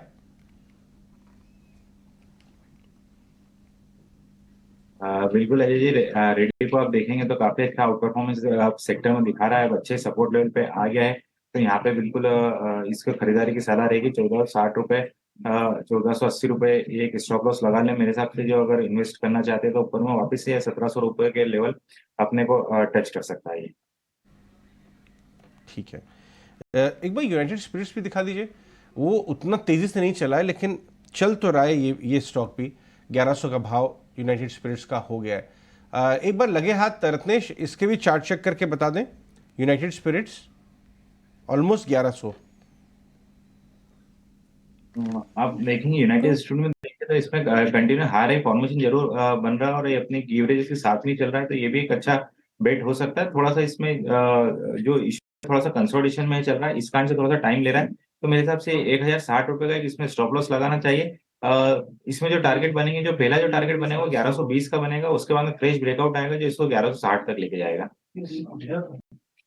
ठीक है, चलिए बढ़ते हैं आगे। एक खास इंटरेस्टिंग कॉन्वर्सेशन भी आपको दिखाते हैं। इंडियन होटल के एमडी और सीईओ पुनीत चटवाल और दिग्गज शेफ संजीव कपूर से हमारे मैनेजिंग एडिटर निकुंज जालमे ने खास बातचीत की थी। आइए सुनते हैं खास दिलचस्प बातचीत। अच्छे दिन इज हियर टू स्टे। बड़े दिनों बाद यूज कर रहा हूँ अच्छे दिन, इलेक्शन आने वाले हैं। सी आई थिंक ये मैं कल ही किसी को मैं बता रहा था कि story is just begun. Okay, and ये जो goodness, feel good that we are experiences, people were thinking, they were probably testing कि how long would it stay? Is it here to stay? Yes. And it's like the share आप index देखें तो लगता है कि is it here to stay? Is it? नहीं, कब? But you look at historic data, right? So I think in India, what we are seeing, and it's not just consumerism. At many fronts, India is changing. Whether it's the demographic dividend that's there, it is how the world is perceiving of us, how we have been able to go to other parts of the world and influence that world by just being there. Anything that he has done, I've always admired. We were in the same class in 1981, and he was very good in college also. People tell me yours is like a Jai Viru friendship, a Sholay wali friendship. More after college, so not during college days, but when we became management trainees together, we went through some strikes, we went through some difficult challenges, situations, which is very good because that gives you the resilience that you need later on in life. I would bet on anything that he would do for a very simple reason. For last 40 years, I've seen him always being a bit ahead of the curve or ahead of the time. and feel very, very proud to say that even on your show, that he's the one who put the chef profession on the map. Yes, yes. Yes. The word cook, bawarchi, whatever What he taught was me, gone. no, man, I actually tried the spaghetti. It came out very well, actually. Thanks to your recipe. तो पूरा आप जो conversation हमारे social media handles पे भी देख सकते हैं। छोटा सा एक चंक था जो हम आपको दिखा रहे थे कि दिलचस्प कॉन्वर्सेशन, इंटरेस्टिंग कॉन्वर्सेशन। चलिए बढ़ते हैं आगे, एक बार आप कुछ और स्टॉक्स को भी देख लेते हैं जहां पर आपको एंट्री पॉइंट ढूंढने चाहिए। इनफैक्ट हमारे साथ 9:45 पर IIFL फाइनेंस के मैनेजमेंट भी होंगे, उन्हें भी सुनेंगे हम। बड़ा वेल्थ क्रिएटर वो स्टॉक भी रहा है, लेकिन उससे पहले कुछ और स्टॉक्स जिन पे एक view, Bajaj counters, in fact Bajaj finance, Bajaj Finserv, ये भी ज़्यादा पार्टिसिपेट अब तक करा नहीं है इन्होंने। सोनी, ये जो अब मूव शुरू हुई है, बैंक्स की स्ट्रेंथ है, फाइनेंस काउंटर्स की स्ट्रेंथ है, तो क्या बजाज फाइनेंस में भी ऊपर के लेवल्स के लिए एक बार यहाँ व्यू बनाना चाहिए इस लेवल्स पर? जी डेफिनेटली, देखिए आई थिंक एक जो 7400 का सपोर्ट बजाज फाइनेंस पकड़ के वहां पे कंटिन्यू सस्टेन करने की कोशिश कर रहा है। इसका एक रेजिस्टेंस है 7700 पे। सो एज लॉन्ग एज 7700 अभी इसको क्रॉस नहीं करता है, शायद एक और आपको यहाँ पे हल्की सी प्रॉफिट बुकिंग नजर आए अगेन टुवर्ड्स लेवल ऑफ 7500। सो 7500 उसका अच्छा बेस है, अक्यूमुलेट करना चाहिए, बट बाय ऑन डिप्स की राय रहेगी यहाँ पे। 7500 अगर यहाँ पे नजर आ रहा है तो आप उसी लेवल पे एंटर कीजिए, स्टॉप लॉस प्लेस कीजिए 7440 का, क्योंकि वो फिर रिस्क रिवॉर्ड रेशियो फेवरेबल रहेगा एंड वहां से दोबारा वो बाउंस बैक करेगा again up to levels of 7700। तो जब तक 7700 के ऊपर नहीं निकलता है तब तक ऐसे कंसोलिडेट की एक साइडवेज व्यू बना रहेगा। 7700 के ऊपर ही उसका फ्रेश ब्रेकआउट आएगा, जहां पे हम उसको दोबारा 8000 प्लस लेवल्स देख सकते हैं। ऑटो एंसिलरी के कुछ काउंटर्स को देखते हैं। इनफैक्ट NRB बियरिंग्स, ये इस स्टॉक में लास्ट वीक काफ़ी अच्छी मूव शुरू हुई थी एक साइडवेज मूव होने के बाद, और अब ये स्टॉक चल रहा है। NRB बियरिंग पर क्या रिस्क रिवॉर्ड इन लेवल्स पर आप बायर होंगे क्या, संतोष? यस प्रियंका, मैं इस स्टॉक को बाइंग की सलाह दूंगा, क्योंकि स्टॉक की बात करें तो स्टॉक में एक बहुत अच्छा ब्रेकआउट आया था 294 रुपए के आसपास। स्टॉक में फिर 310 रुपए के आसपास हाई लगे, करेक्ट हुआ, लेकिन अब वापस वहीं से सपोर्ट लेके बाउंस बैक कर रहा है, तो रिस्क रिवॉर्ड फेवरेबल है। आपको 285 का स्टॉप लॉस लगाना है, यहाँ से बाउंस बैक करता है तो 330 के टारगेट देखने को मिल सकते हैं। 330 तक के टारगेट्स देखने को मिल सकता है, इन पर आप एंटर करें। ठीक है, कैपिटल गुड्स के कुछ और स्टॉक्स की बात करते हैं। HBL पावर सिस्टम्स, ये भी काफ़ी चला है और अब फिर से एक मूव फिर से शुरू हो चुकी है इसमें। HBL पावर में इन लेवल्स पर ही एंटर करना चाहिए या थोड़े डिप की वेट कर लें, क्योंकि चल रहा है 2-3 दिन से? सोनी जी, इसमें हम देखेंगे तो एक 430 का एक सपोर्ट जो उसमें पकड़ के अभी कंटिन्यू सस्टेन कर रहा है। स्टॉक अच्छा है, आप यहाँ पे देख सकते हैं। थोड़ा सा भी आपको इंट्राडे में डिप मिलता है टुवर्ड्स 435 के अराउंड, अगर 435 440 के रेंज पे मिलता है तो आप वहां पे एंटर कर सकते हैं। एंड 430 का जैसे कि मैंने कहा है अच्छा सपोर्ट है, सो 430 स्टॉप लॉस आप प्लेस कीजिए। दोबारा ये बाउंस बैक कर सकता है टुवर्ड्स 470 480 के रेंज में। सो ये रेंज प्ले अच्छा है, काफी नीचे के साइड में ऑफ द रेंज में आप एंटर कर सकते हैं, ऊपर के साइड में ऑफ द रेंज में आप इसको प्रॉफिट बुक कर सकते हैं। ठीक है, ओके। रेंज के हिसाब से आपको एंट्री पॉइंट ढूंढने होंगे। BHEL पर 1-2 दिन से आपको ब्रेकआउट दिख भी रहा है और वहां पर मूव शुरू हुई है, तो किन लेवल्स के लिए एक शॉर्ट टर्म ट्रेडर को घुसना चाहिए इन लेवल्स पर, रत्नेश? BHL में आप देखेंगे तो कंटिन्यू हाई राइज फॉर्मेशन का बन रहा है। इसमें हर अपने सपोर्ट जो थोड़ा बहुत भी गिरावट आती है वापस निचले स्तर पर सपोर्ट ले लेता है। तो मेरे हिसाब से अगर किसी ने नहीं लिया है तो अभी भी तो इसमें ऐसी दिक्कत नहीं कि एंट्री नहीं लिया सकती, बिल्कुल लिया सकती है, क्योंकि रिस्क रिवॉर्ड रेशियो यहाँ से फेवर में बैठता है इन्वेस्टर के लिहाज से। तो यहाँ पे 180 का स्टॉप लॉस लगा लेना चाहिए। मुझे ऐसा लगता है कि ऊपर में जो टारगेट बनेंगे इसके जो ये अपने मल्टी ईयर हाई को निकालने की तैयारी कर रहा है। पहला जो टारगेट बनेगा 200 रुपए का, उसके बाद में कि अपने 2015 के हाई को निकाल देगा, तो उसके बाद में एक नई तेजी चालू होगी जो इसको 230 रुपए तक लेके जाएगी। ओके, 230 रुपए तक के लेवल्स के लिए एक बार पोजिशनल ट्रेडर्स इसमें एंटर कर सकते हैं। IPO मार्केट से अच्छा खासा एक्शन, आज डोम्स की लिस्टिंग होनी है और एक बार दिखा देते हैं जो इंडिकेटिव प्राइजेस हैं हैं उसके हिसाब से 1400 पर सेटल बीएसई पर हो सकता है। इशू प्राइस 790 का था, यानी लगभग यहाँ से 70-80% का 77% का प्रीमियम के साथ डोम्स का आईपीओ लिस्ट होता है। हैवी एक्शन इस वक्त आपको आईपीओ मार्केट में, प्राइमरी मार्केट में भी दिख रहा है, और इनफैक्ट आप देखेंगी तो एफआईएस डीआईएस की जो भी बाइंग पीछे दिख रही है, बहुत बड़ा साइजेबल मनी आपको प्राइमरी मार्केट में भी जाते हुए देखने का। एंकर बुक्स काफ़ी स्ट्रॉन्ग थी इस स्टॉक की भी, और इनफैक्ट अभी जो 2-3 नए आईपीओज जिनमें सब्सक्रिप्शन ओपन है उनमें भी काफ़ी अच्छा स्ट्रॉन्ग इंटरेस्ट पहले दूसरे दिन में भी रियल एस्टेट आईपीओज का देखने को, ज्वेलरी आईपीओज का देखने को मिला है। ठीक है, चलिए बढ़ते हैं आगे, और अब हमारे साथ आईएफएल फाइनेंस के मैनेजमेंट हमारे साथ बने हुए हैं बात करने के लिए।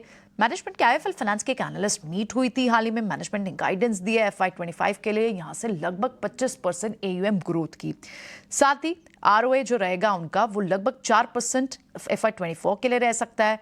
गोल्ड लोन को लेकर क्या स्ट्रैटेजी रहेगी, होम को लेकर क्या स्ट्रैटेजी रहेगी आगे चल के, इन सब पर बात करते हैं। हमारे साथ आईएफएल फाइनेंस के मैनेजमेंट कपीश जैन जुड़े हुए हैं, प्रेसिडेंट एंड ग्रुप CFO हैं। कपीश, बहुत बहुत स्वागत है आपका। आपके एनालिस्ट मीट के ही कुछ टेकअवेज हम देख रहे थे, जो आपने गाइडेंस दी है, स्ट्रॉन्ग AUM ग्रोथ की गाइडेंस तो आपने दी है, गोल्ड लोन्स में भी आपका स्ट्रेटेजिक फोकस रहेगा। आप थोड़ी और डिटेल शेयर करना चाहेंगे, इस किस तरह की डायरेक्शन आपको आगे दिखती है? सो मैडम, ये गाइडेंस हमने एक्चुअली 2023 सितंबर में भी दी थी। हमने बोला था कि अगले 3 साल हमारी ग्रोथ करीब 25% के कैगर में रहेगी, और अभी अगर आप जो मिड पॉइंट चेक करें सितंबर में, तो हमने इसको मीट किया है, 25% की ग्रोथ पे रहे हैं सितंबर तक पिछले 1.5 सालों में। इसका मूल कारण रहा है कि हमारा एक्सपेंशन काफी हेल्दी रहा। हमने कोविड के टाइम में उस अपॉर्चुनिटी को लेवरेज किया और हमने ब्रांचेस खोली। हमें उसमें रेंटल्स का भी फायदा मिला कि हमें सस्ते में ब्रांचेस भी मिली, और उस समय जब लोग थोड़े नेगेटिव थे, हमने उस अपॉर्चुनिटी को लेवरेज करके ब्रांचेस का एक्सपेंशन किया, जिसका अब हमें बेनिफिट मिल रहा है। मार्केट काफी है, गोल्ड प्राइसेस ने भी सपोर्ट किया है। पिछले 1 सालों में गोल्ड प्राइसेस डबल डिजिट से ज्यादा ग्रो करी है। एक गोल्ड फाइनेंस कंपनी के लिए एक बहुत बड़ा हेल्प रहता है। तो उसकी वजह से मतलब if you go by the numbers, हमने करीब मोर देन 1200 ब्रांचेस खोली हैं इन इस पीरियड के अंदर, जिसकी वजह से एक ब्रांच लेड एक्सपेंशन मॉडल है हमारा, और हम इसको लेवरेज कर पाए और ग्रो कर पाए हैं। और हमारा फोकस रहा है MSMEs, और जहाँ पे करीब 70% of our customers are repeat customers. ये MSMEs कस्टमर्स जो होते हैं, इनकी रिक्वायरमेंट बिजनेस रिलेटेड रहती है, जिससे भी फायदा मिला, क्योंकि इकोनॉमी बूम पे है, लोगों के बिजनेस एक्सपेंड हो रहे हैं, they look for all kind of financial support. Right. Jain साहब, ये बताइए कि आपकी ग्रोथ तो बहुत शानदार, आपने कॉन्फिडेंटली ग्रोथ का भी गाइडेंस दिया है आगे। ये एसेट क्वालिटी की बात बार बार आती है कि SME की साइड पे जो लेंडिंग हो रही है उसमें ग्रोथ अच्छी है, एसेट क्वालिटी इशू बन सकता है।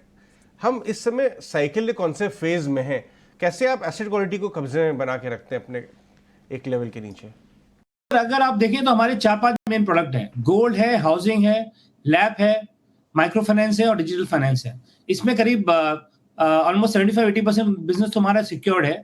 गोल्ड में एसेट क्वालिटी का कंसर्न इतना नहीं आता, जो कंसर्न आता है वो आता है कि ऑपरेटिंग रिस्क कैसा है, कहीं पे कोई आपका फ्रॉड हो जाए, कहीं पे आपके पास गलत गोल्ड आ जाए, इस तरह की चीजों पे ज्यादा फोकस रहता है, क्योंकि गोल्ड तो एक लिक्विड एसेट है, आप गोल्ड को कभी भी बेच के अपने पैसे निकाल सकते हैं। तो गोल्ड में एसेट क्वालिटी का कंसर्न नहीं रहता हमारा। अगर एसेट क्वालिटी भी आप देखें तो हर पीरियड में एसेट क्वालिटी अच्छे से होल्ड किया है। हाउसिंग फाइनेंस, हर आदमी अब चाहता है कि उसकी हाउसिंग की कमिटमेंट पहले पूरी हो, तो उसमें भी एसेट क्वालिटी के कंसर्न नहीं होते। तो इसके बावजूद भी जो हम इस पे नजर ऐसे रखते हैं कि हम डेलिंक्वेंसीज को देखते हैं कि कितने केसेस या कितना बड़ा पोर्टफोलियो मेरा 1+ पे है, मतलब लोग करंट नहीं है, अपनी EMI को मिस करे हैं, और उस लेवल पे हमारा एक्टिविटी शुरू हो जाता है। सबसे पहले उनको मैसेज जाते हैं, फिर उसके बाद उनको कॉल्स जाते हैं। डेडिकेटेड टीम है, 1+ से 30 की एक टीम है, 30 to 60 की एक टीम है। ये डेडिकेटेड टीम के पास पोर्टफोलियो जाता है, जिसपे उनको फोकस करके रिकवरी करनी है। और इस अर्ली स्टेज पे अगर हमारा फोकस जाता है तो रिकवरी के एक्सपीरियंस भी अच्छे रहते हैं। देन वी ऑल्सो सी कि बाउंस रेट कैसा है। जैसे अर्ली डेलिंक्वेंसीज का मेजर क्या होता है कि आपके बाउंस रेट्स कैसे हैं, आपकी कलेक्शन एफिशिएंसीज कैसी है। कोविड के बाद हम सब ने ये लर्निंग की है कि हमें फोकस रखना है न सिर्फ ग्रोथ के ऊपर, बट एसेट क्वालिटी बहुत इंपॉर्टेंट है, कि हर कोई एसेट क्वालिटी में देखता है। Lending is far easier than recovery, is something people से एज अ स्टेटमेंट। उस पर फोकस करके ये जरूरी है कि आप कंट्रोल ग्रो करें, जितना भी आपने लैंडिंग की उस पर आपकी रिकवरी अच्छी हो। जहां तक आपका क्वेश्चन है एसेट क्वालिटी का फ्यूचर, हमारा गाइडेंस क्या है, हमें कैसा लग रहा है, तो एसेट क्वालिटी की बात ऐसी है कि gold and micro finance and gold and housing should not have a big issue. Micro finance जरूर अनसिक्योर्ड है, बट माइक्रो फाइनेंस में भी हम एक्सपेंड करें या जोग्राफिकली हम ऑलमोस्ट लाइक 25 स्टेट्स में हैं, इसमें जोग्राफिकल एक्सपेंशन बहुत इंपॉर्टेंट है, क्योंकि आप एक पर्टिकुलर स्टेट का कॉन्सेंट्रेशन होने से वहां पे कुछ रिस्क होने से आपके पोर्टफोलियो पे रिस्क होता है। तो वहां पे भी हमने ऐसा किया कि एक्सपेंशन किया है, और वहां पे तो आप जीरो पे ज्यादा फोकस करते हो। हमारा जीरो है वहां पे ऑलमोस्ट लाइक 96-97%, मतलब 3 से 4% कस्टमर ही ऐसे हैं जिन्होंने एक EMI मिस करी है या एक दिन से ऊपर उनका ओवरड्यू रहा है। ओके, तो असेट क्वालिटी इंटैक्ट है, आप ये कह रहे हैं। एक और चीज़ समझना चाहेंगे कपिश, क्योंकि आपने रिसेंटली एक इन्वेस्टमेंट अप्रूव की थी 200 करोड़ की IIFL समस्ता फाइनेंस में, ये MFI सब्सिडी होगी, इसका किस तरह का ग्रोथ रनवे रह सकता है? अगर आप IIFL समस्ता की पर्टिकुलर बात करें, माइक्रो फाइनेंस इंडस्ट्री बहुत अच्छे से ग्रो करी है पिछले 1-1.5 सालों में। इसका मूल कारण रहा है कि रेगुलेटरी रिलैक्सेशन आई है उसके अंदर, आपने रिस्क एडजस्टेड प्राइसिंग उसमें कर पा रहे हो आप, और हमने बहुत मैसिव एक्सपेंशन उसमें भी किया है। एक्सपेंशन की वजह से हम कस्टमर के पास पहुंच चुके हैं और इसलिए हम उसको ग्रो कर पा रहे हैं। हमारा इस सेक्टर में प्रेजेंस ऑलमोस्ट लाइक 10-12 सालों का है, तो हमें अच्छा तजुर्बा है, बहुत ही स्टेबल मैनेजमेंट टीम है। ये 200 करोड़ का इक्विटी इन्फ्यूजन हमने जो किया था वो इस ग्रोथ को सपोर्ट करने के लिए है। अभी हाल ही में लास्ट वीक हमारा इस पे एक NCD इशुएंस भी हुआ था जो 3 टाइम सब्सक्राइब हुआ। उसका बेस इशू 200 का था, हमने 600 से ज्यादा करोड़ का इसमें मोबिलाइजेशन किया है। सो IIFL समझता एक बहुत ही इंपॉर्टेंट एलिमेंट है हमारे पूरे फ्रेंचाइज के लिए। उसको हमें पिछले साल भी सपोर्ट किया था इक्विटी में, इस साल भी हमने 200 करोड़ दिया है, और आगे भी जैसे जैसे ये कंपनी ग्रो करेगी, we are here to stand behind the company. Micro finance industry में ग्रोथ अपॉर्चुनिटी इज ह्यूमंगस, क्योंकि lowest set of the population में credit penetration is like 10-12-15%।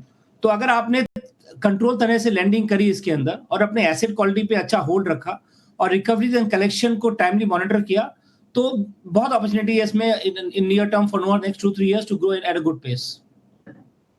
Alright mister Kapish, बहुत बहुत शुक्रिया आप समय देने के लिए। आज ये सारे इंसाइट्स हमारे सारे सवालों के जवाब देने के लिए बहुत बहुत शुक्रिया आपका।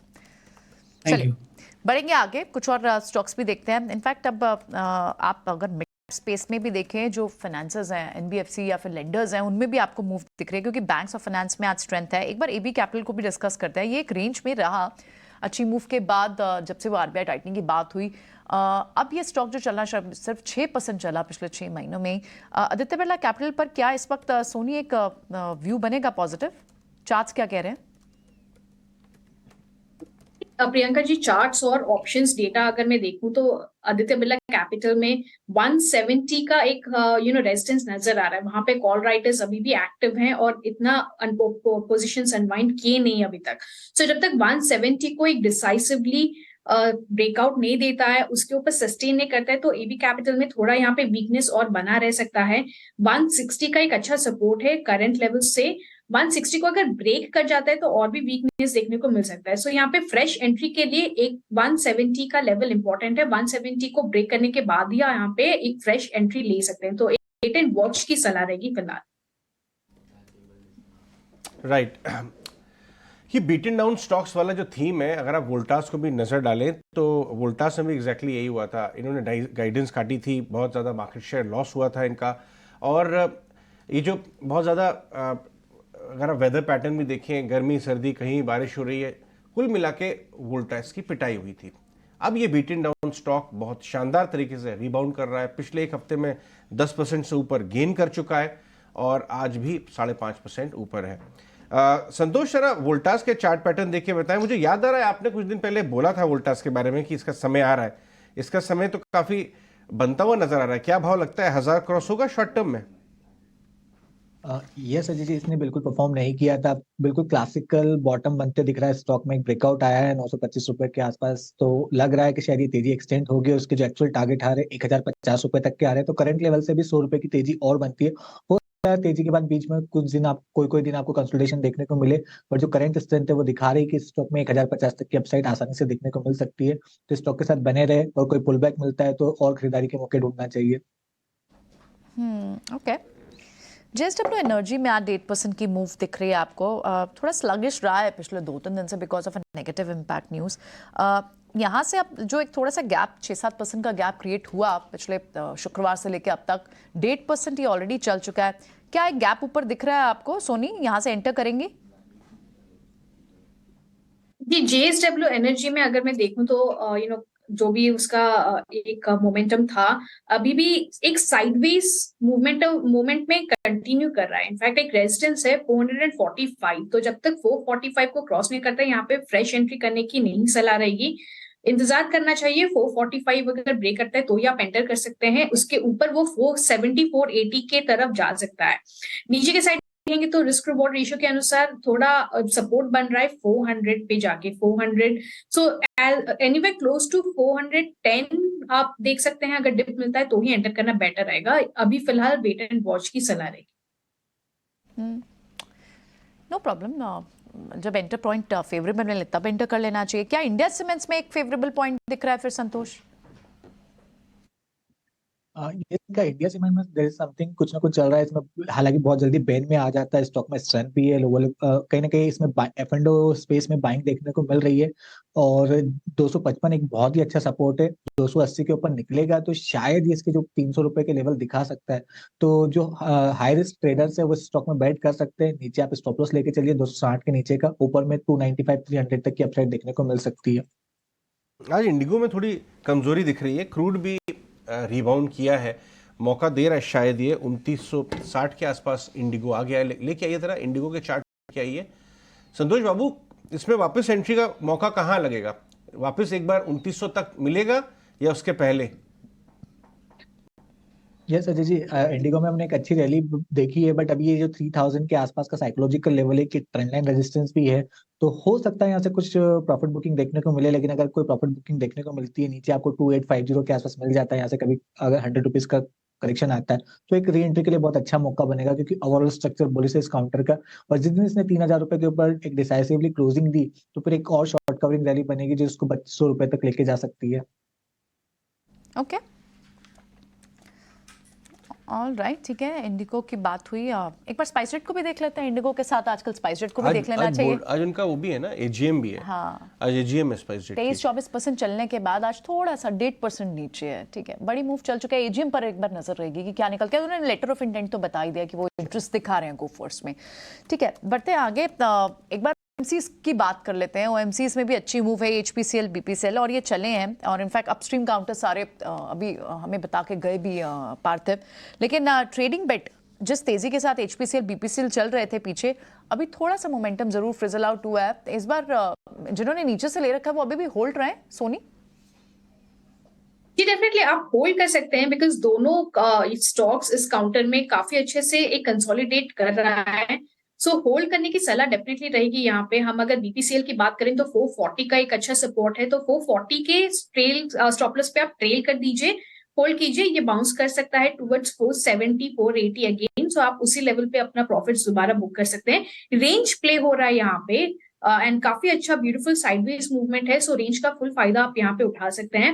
एंड इनफैक्ट एचपीसीएल की भी अगर हम बात करें तो सिमिलर स्ट्रक्चर है, उसमें भी अगर हम देखेंगे तो सिमिलर वे ऑफ एक स्ट्रक्चर जो बना के रखा है। 345 का एक अच्छा सपोर्ट है और यहाँ पे 400 पे जाके उसका रेजिस्टेंस बनता है, तो यानी और भी ऑलमोस्ट और 20 पॉइंट की एक अपसाइड नजर आ रहा है। सो एचपीसीएल में भी आप होल्ड कर सकते हैं, स्टॉप लॉस ट्रेल कर दीजिए 370 एंड 400 के आसपास जब आएगा तो आप यहाँ पे एक बार प्रॉफिट बुक कर सकते हैं।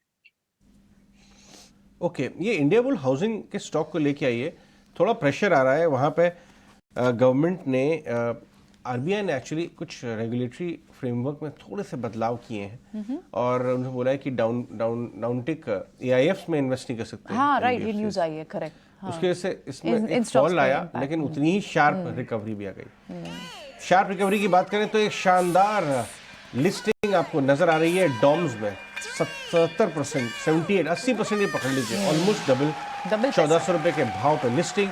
इंडिया शेल्टर जो हमने मैनेजमेंट से बात भी की थी, टियर 2, टियर 3, टियर 4 10 लाख रुपए तक के होम लोन्स और दूसरे बिजनेस लोन्स देते हैं। स्पेस बहुत अच्छी है, लेकिन लिस्टिंग सॉफ्ट हो रही है। इन दो मजबूत लिस्टिंग्स और अच्छी लिस्टिंग्स का इस समय माहौल बन रहा है। डॉम्स में तो आग लग गई थी, करीब 100 गुना। प्रीमियम में बहुत तेज, मतलब ये प्रीमियम ही है। अगर आप देखें ना 80%, ये प्रीमियम जो एक तरह से डिलीवर हो रहा है। 100 टाइम का लगभग आपको सब्सक्रिप्शन था और अब 75-80% का प्रीमियम है। इन्होंने प्राइस भी ठीक किया था। इनके वैल्यूएशन अगर आप देखती तो इन्होंने कुछ 25 टाइम 1 ईयर फॉरवर्ड पे प्राइसिंग की थी। कोकुयू, कैमलिन, नवनीत उन सब के मुकाबले डिस्काउंट पे थी, इसीलिए लोगों का उत्साह काफी नजर आया। और बहुत बड़ी कंपनी है, स्टेशनरी में मार्केट लीडर है। इंडिया शेल्टर थोड़ी रिलेटिवली कम कंपनी है, जो कि इसके शहरों में, बड़े शहरों में आपको इसका नाम नहीं सुनाई देगा, लेकिन काफी स्टेट्स में काम करती है। टियर 2, टियर 3 और छोटे शहरों में छोटे लोन, कारोबारी लोन और होम लोन्स में काम करती है। तो सॉफ्ट लिस्टिंग है, देखते हैं। स्पेस बहुत अच्छी है, ग्रोथ यहाँ भी बहुत अच्छी हो रही है, बट प्राइसिंग का मामला है।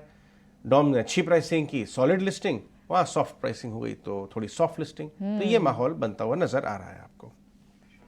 ओके, ठीक है, चलिए, तो ये तो रहा प्राइमरी मार्केट से भी एक्शन। लेकिन अब एक बार कमोडिटी मार्केट का भी